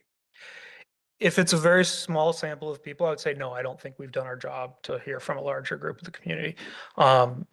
That's part of why we take, that's why we saw, 5 or 6 different approaches, is because we don't want to do the same things that are typically done that engage the same group of people. Now, we want to hear from the people that are always engaged, but we want to find ways to engage the people that maybe don't actively seek out the opportunity to share. And so if I never put numbers on expectations of number of people we've engaged, because you're going to be disappointed one way or the other. But typically you can tell when we get to the end of these processes if we've talked to enough people. We keep metrics on number of people that, engaged on our website and just general number of people we touched or interacted with. But if we have just a small sprinkling of the 20,000 people that live in Germantown, I would say that I probably didn't do a good job. So, I think that's part of engagement too, is if we do something that's not successful, let's just not do it again. Let's adjust our approach. So that's kind of a non-answer answer. No, it's for okay. you, but It's okay. I've you got know, 2 more questions before I open up to my colleagues. You're going to be focusing on the Village Center District with a focus primarily on Flower Source, Ascension, and Grosnick. There's a lot of discussion that has gone to the Plan Commission, that has gone off the Plan Commission. We've got a new culverts going on. We've got a possible land swap occurring on West Main Street. I know that's not the focus, the central focus, but in your community survey questions, I would love to see some questions in terms of West Main Street. What does the community envision there? What do they envision north of Culver's? Because I believe the Plan Commission passed the multifamily, but the village board turned it down. I would love to have some questions there. Yeah. So. Yeah, I think we've talked, internally as we kind of ramped up to this meeting about what do we scope this at. I think there's a really important balance for us to make when it comes to community surveys. We want to make sure we're asking the right questions to get the information we need, but we want to also be cognizant of how long it takes. Because if it takes 30 minutes, people are not going to fill it out. Right. People will take 10, 15 minutes. And so I think that'll be a balance that we'll have to work with staff and certainly with the board, is how many questions can we have without making it so long? And maybe it just needs to be a different thing. Maybe if we have another focus area, maybe we just do another survey tacked on and give people a little bit of rest. And you mentioned that the board will have the opportunity to review the questions, survey questions, or no? Well, Staff will. staff will certainly. I would welcome the opportunity for my colleagues to look at the questions, and if they have any thoughts, to, hey, put this question and that type of thing. So. Yeah, certainly we can accommodate. I understand that you can't get scope creep. You got to go from 50 questions to 100 questions. We're not going to allow that, but. Yeah, I mean, I think the key is timing and, making sure that we keep keep an efficient process, but Right. certainly I can talk with Steve and Jeff and figure out how can we accommodate that if that's something that's needed. Great. Questions? Trustee Warren? So I was concerned about the schedule. I mean, it looks really aggressive to me. Was that defined by the village? That schedule was developed based on the RFP that the village took out, and certainly we can, I think we kind of tacked on a month because we started a little later than anticipated. But certainly we don't want to rush this to the point that we don't do a good job. Yeah, I don't want to send the impression to the public that we're trying to ram this thing through. And an aggressive schedule could have a tendency of doing that. The other reason for pushing the schedule out a little bit more is you talked about the pop-ups, which were really effective. Yeah. And by completing this in June, we're missing one of our biggest opportunities to reach out to the public, and that's the 4th of July, the picnic and the parade. And I thought that would be an ideal location for a pop-up. I mean, you get the biggest bang for the buck then. There's so many people at that. So just personally concerned about how aggressive the schedule is, the impression that that may leave, and that we're missing some opportunities because of it. Yeah, that's a very fair and good point, and I'm open to expanding the schedule if that makes more sense. To start later to get into July? I mean, something to consider. I don't want to Yeah. figure this out. Yeah, no, I mean, I think that's the hard part about doing these in, the spring or the fall or the winter is there's not as many events. And we've already talked with staff about trying to figure out what the right events for pop-ups are. There's just fewer in this time of year. And so maybe there is. February, need to people address are kind of in hibernation too. it. I know I am, so. Yes. Yeah. Okay, thank you. Well, the way the discussion and action is worded, there is action tonight, and I'm just wondering what action we're going to take outside of a possible recommendation on pushing it out to capture the July. So can we do that? Yes, this is something we're looking for feedback and approval to move forward or direction to move forward from the board. So that would be appropriate. The one kind of balancing thing point that I would make of information about the timing is that, we do have some financial decisions to make regarding these properties, and there is an impact on the 2027 budget. The first debt service payments are due in 2027, so the board will have to decide how those are going to be handled. And waiting too long is gonna make that decision a lot more difficult. So that's the one caution against pushing things out too far. Well, we could certainly have Baird through GGF do some number crunching and provide some counsel for us in terms of a path forward. So They're coming in Yeah, March. I'm not sure that they're gonna be able to, I mean, the debt service payments are the debt service payments. Yeah, all right. yeah. Anyone else? Trustee Chad Miller.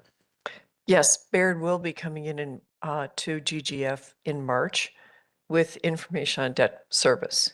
That's what they promised, and financial plan. And I think that to your point, like, do we wait? But we need to understand financials also when we're embarking on this. And what I wanted to make sure is that, to your point, President Soderberg, that we're looking at the village center district as a whole. Because we said, oh, we own these properties, but it's not inclusive. And if we're taking the time to do these surveys, then we need to talk about all four corners and stuff in between. We have you should spend an afternoon and just drive around. It's quite a varied area. It's not like one section is downtown and one section is rural. We have spots all over the place. We have a lot of beautiful parks. It's a great community. So we want to do the best job we can, and we want to keep it open to people to get the maximum amount. One of the things that I would recommend that you go to is MyFest. That's May. Mhm. And there is also there is also something that the school district is doing on Friday mornings, and it's called it's open to anybody, but it's called Think Tank. And people from the community come, and we listen to like a podcast uh, uh, on how to get motivated or leadership or whatever. But it's an intelligent group. We have business people, we have elected officials, we have school district people. So that might be a good like drop in and take 15 minutes of their time. The other offer I would make is please, I would say, consider coming to economic development. We have school district, we have financial people, we have architect. So if you're looking for questions, we can just say, do you want to make some questions, take 15 minutes and make some questions? We can shoot them off to you. We work for the Plan Commission and the village board as they see fit. So it's an option. Thank you. Trustee Baum.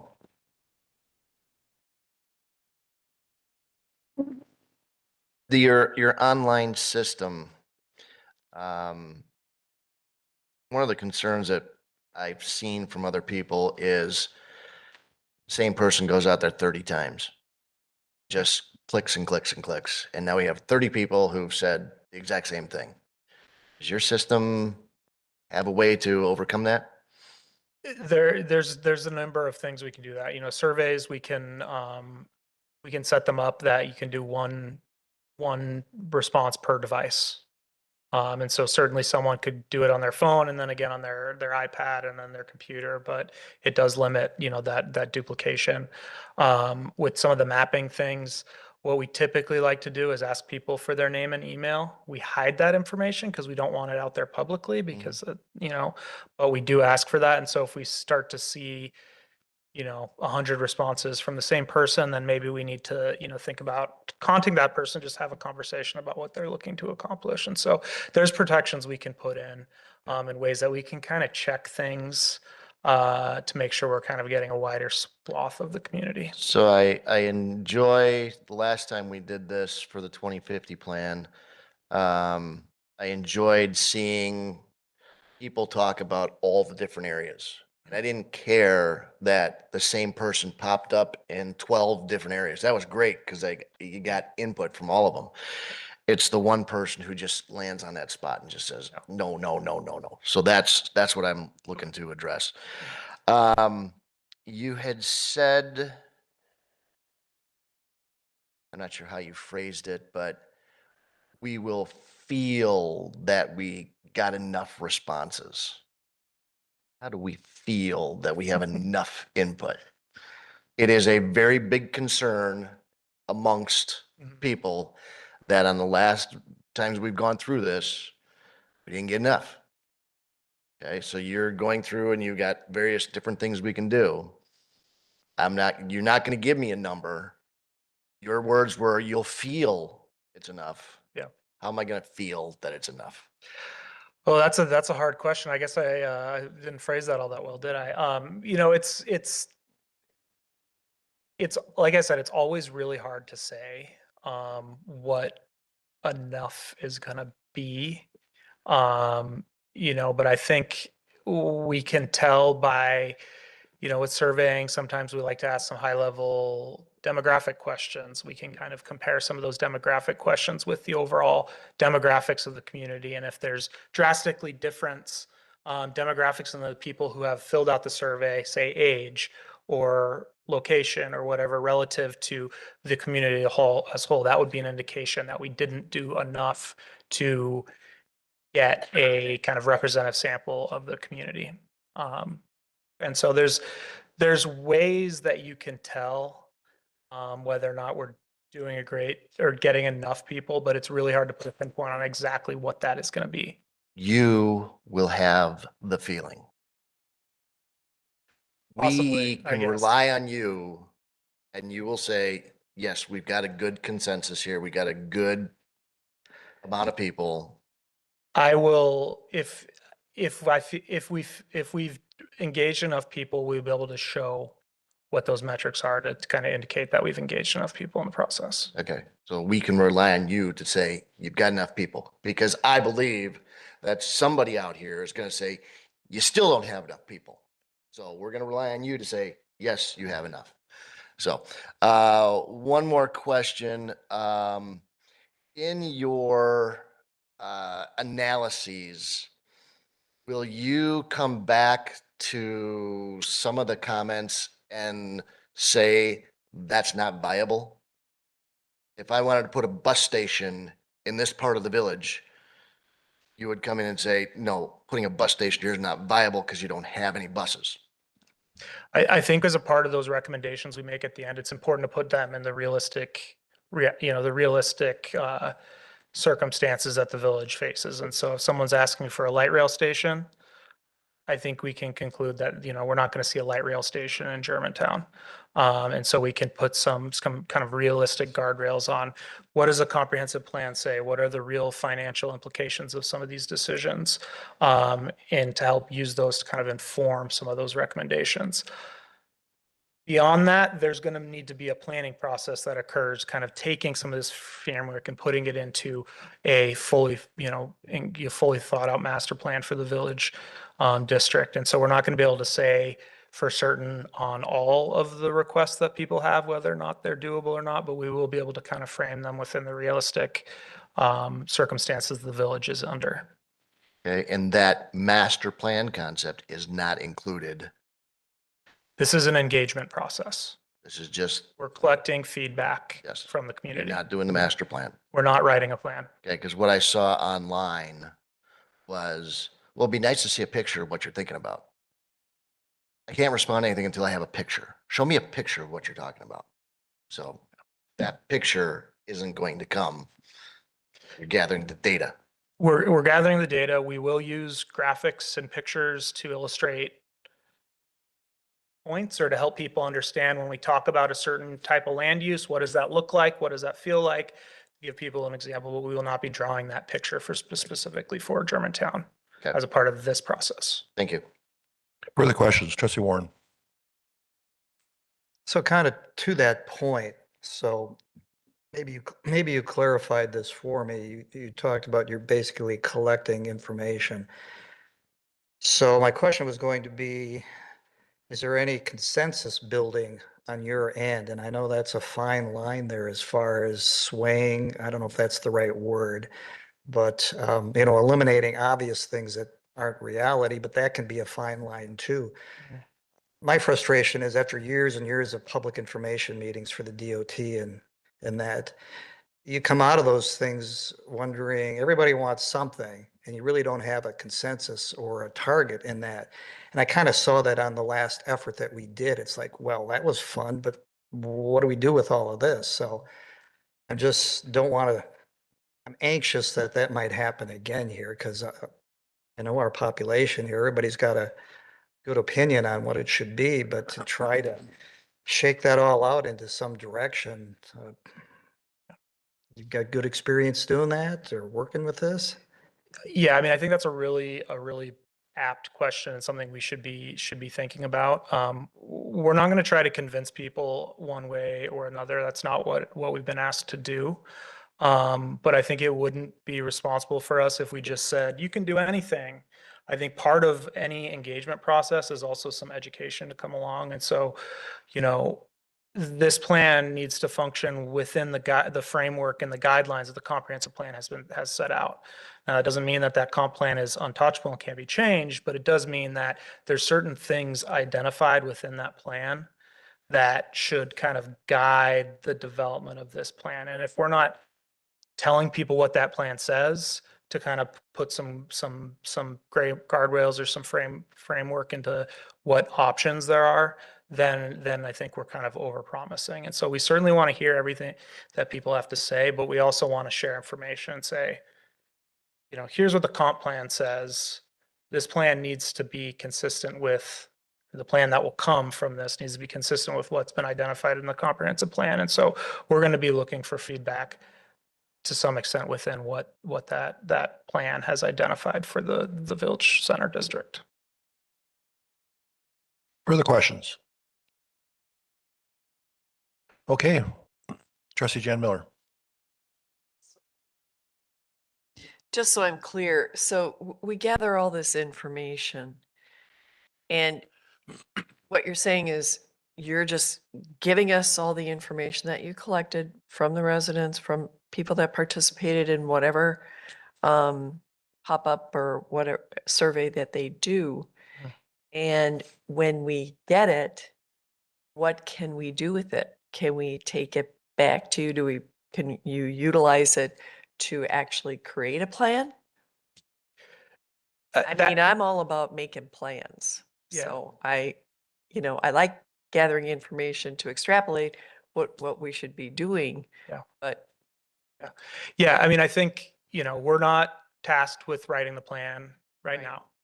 We would love to. We would love to continue to engage with Germantown and do that. But right now, we're collecting that information, we're summarizing it, we're providing some recommendations based on that.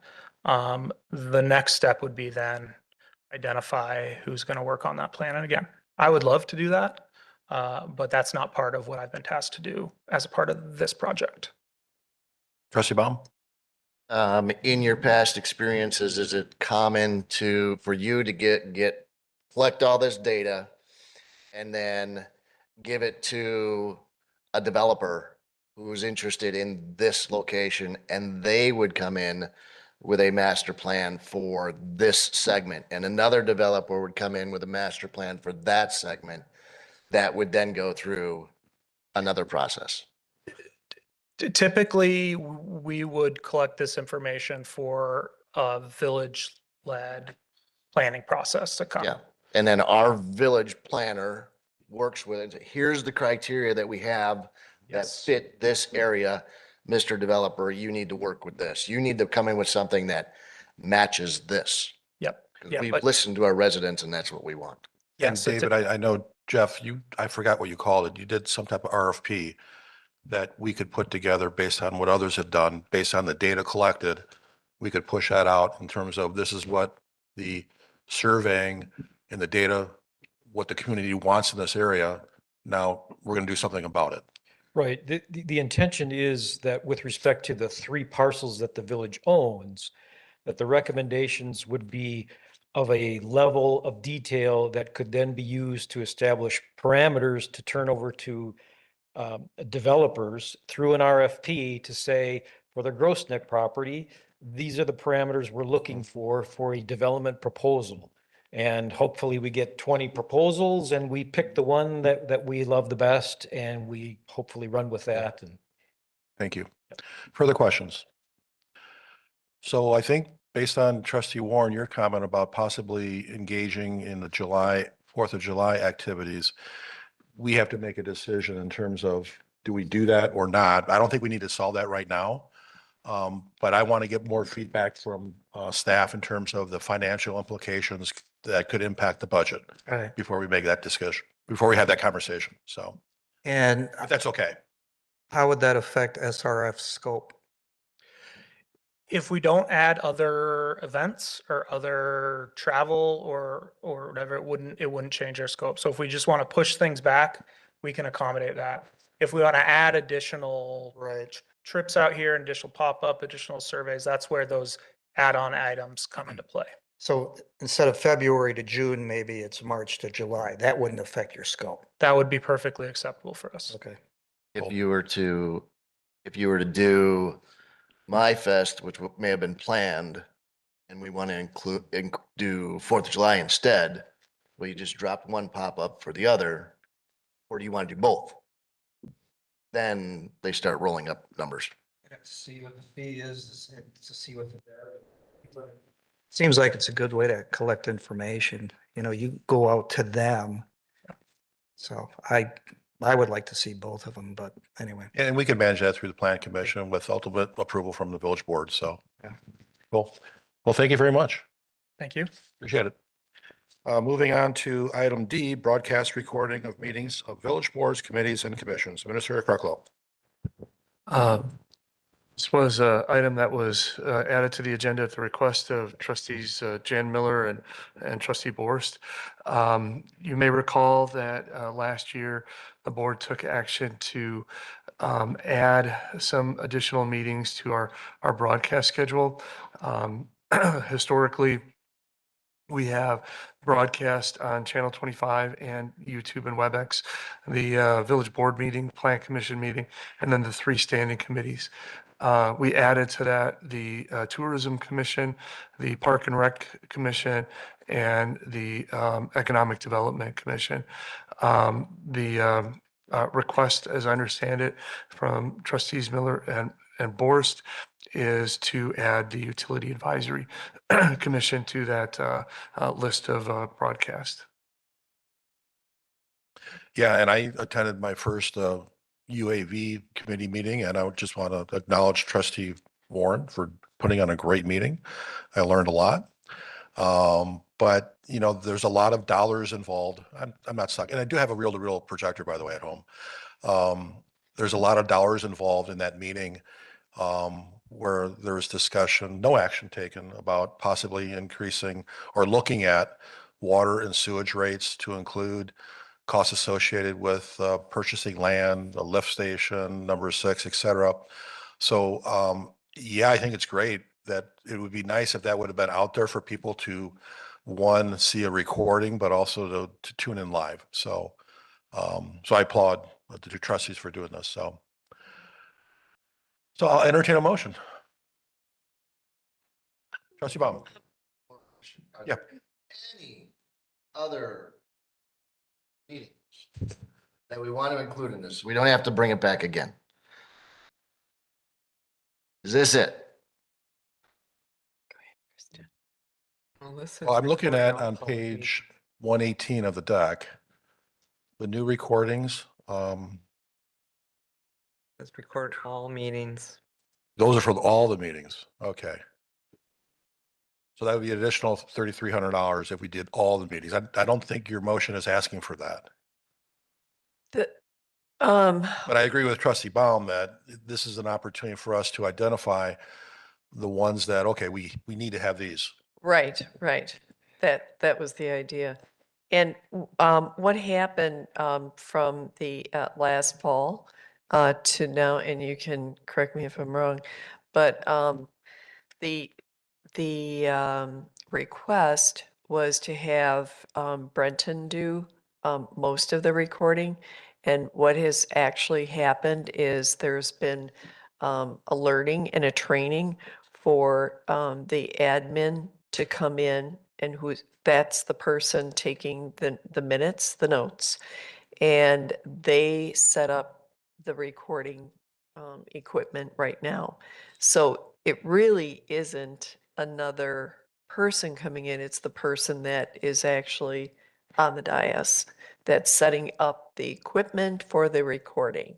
So it could, you know, if we got Brenton in for all of the meetings and stuff like that, that was going to be the increase, about approximately 3,300.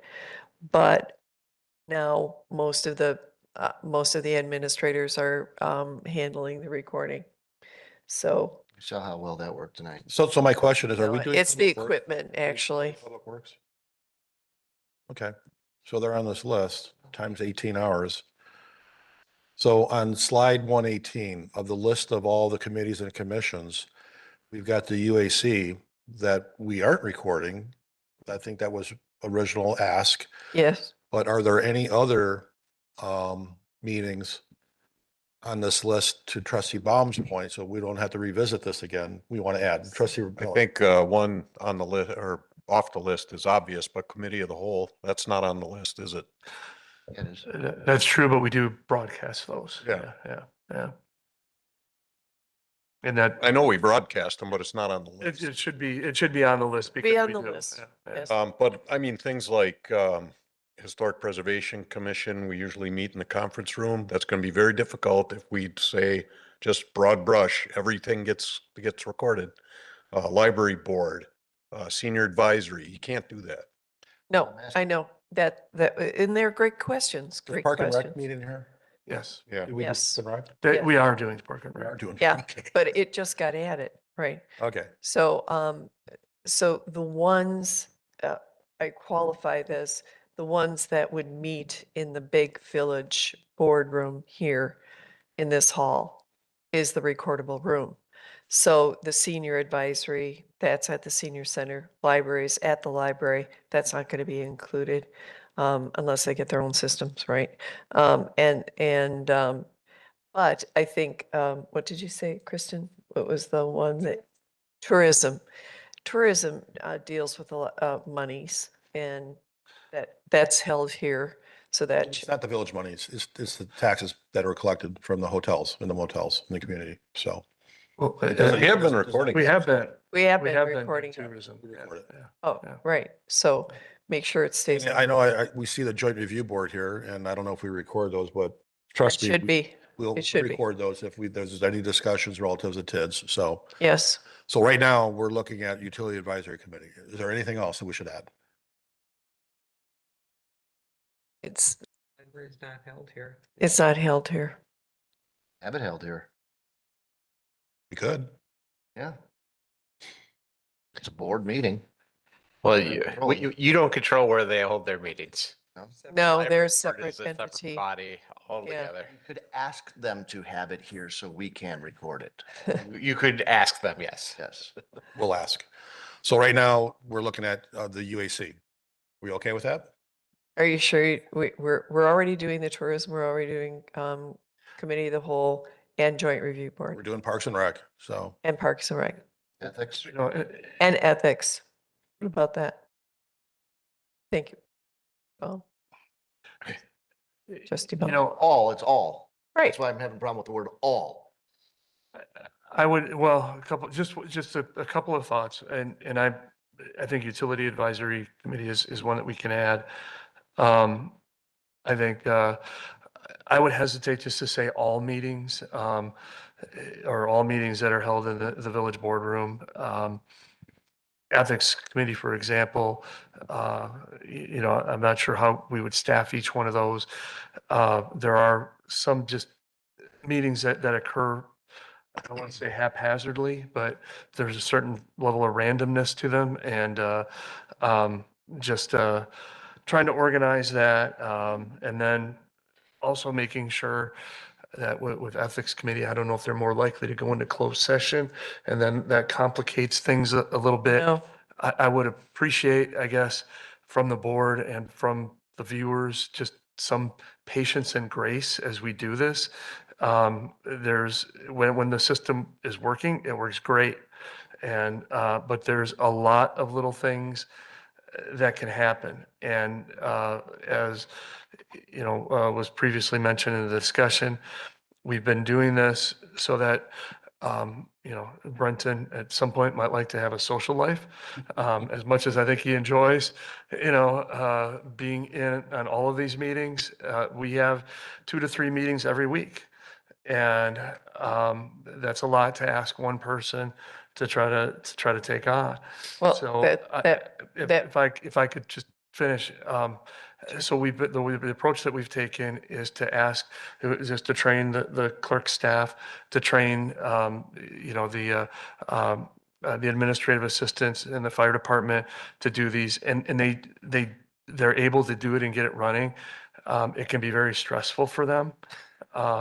Because they're trying to take the minutes and manage the meeting and then troubleshoot and try to make sure that everything's going correctly. So I guess what I'm just asking is some patience and grace for the staff who are doing this because they're doing the best that they can. So right now, the task at hand is specific to Utility Advisory Committee. The question is, do we expand that to others at this point? Or do we, following Mr. Kreklow's comments, that if there's a need down the road, we'll do that, so. Well, you, go ahead. Go ahead. No, I don't. Rick. I guess my question is this going to be a requirement? Are we saying it has to be recorded? What if the AV is bad? You know, it doesn't work. That happened tonight, right? Happened tonight. So are we, I mean, we record everything that we possibly can right now. Yeah. So is this a nice to have, or is this a Well, required? We did record the recording? We did record the utility advisory, and I think the concern was because of the potential millions of dollars being discussed, that should have been out there. And I would agree with that. So, again, that's why the request came in to add it to the agenda specific to utility advisory. Right. And our goal hasn't changed, communication, increased communication and transparency. So to getting back to trustee Baum's point, do we need to add anything else besides utility advisory committee? I think we're casting a wide net. We're covering as much as we can. So, and if not, I'll entertain a motion for adding the utility advisory committee. Utility, okay. I'll make a motion to add the Utility Advisory Committee to videotaping or whatever the word. Recording. Recording. There you go. Do I have a second? I'll second. Second. Trustee Forrest, discussion. I will say, I know staff is doing a yeoman's job, doing a great job in managing it, but it was very challenging at the Public Safety Committee. And it's not just there, it's challenging with these little hickeys too. I think there could be an opportunity this year to look at everything and come back with some recommendations. So, because we have to have a high level of confidence that if we're going to say we're going to record and broadcast, we're going to record and broadcast. So, and I apologize for missteps. So, further discussion? None? All those in favor, please say aye. Aye. Any opposed? Aye. One opposed. That motion carries. We are now on to item E, Administrator 2025 Performance Evaluation. The village board may convene into closed session under Wisconsin statutes 19.851C for the purpose of considering employment, promotion, compensation, or performance evaluation data of any public employee over which the government body has jurisdiction of exercises responsibility, and then may convene into open session to take such action as it deems appropriate. We have to take a motion to go into close, right? Entertain a motion to go into close. Make a motion to go into closed session. Second. A discussion. Say none. All those in favor, please say aye. Aye. Any opposed? Roll call. I knew that. Trustee Warren.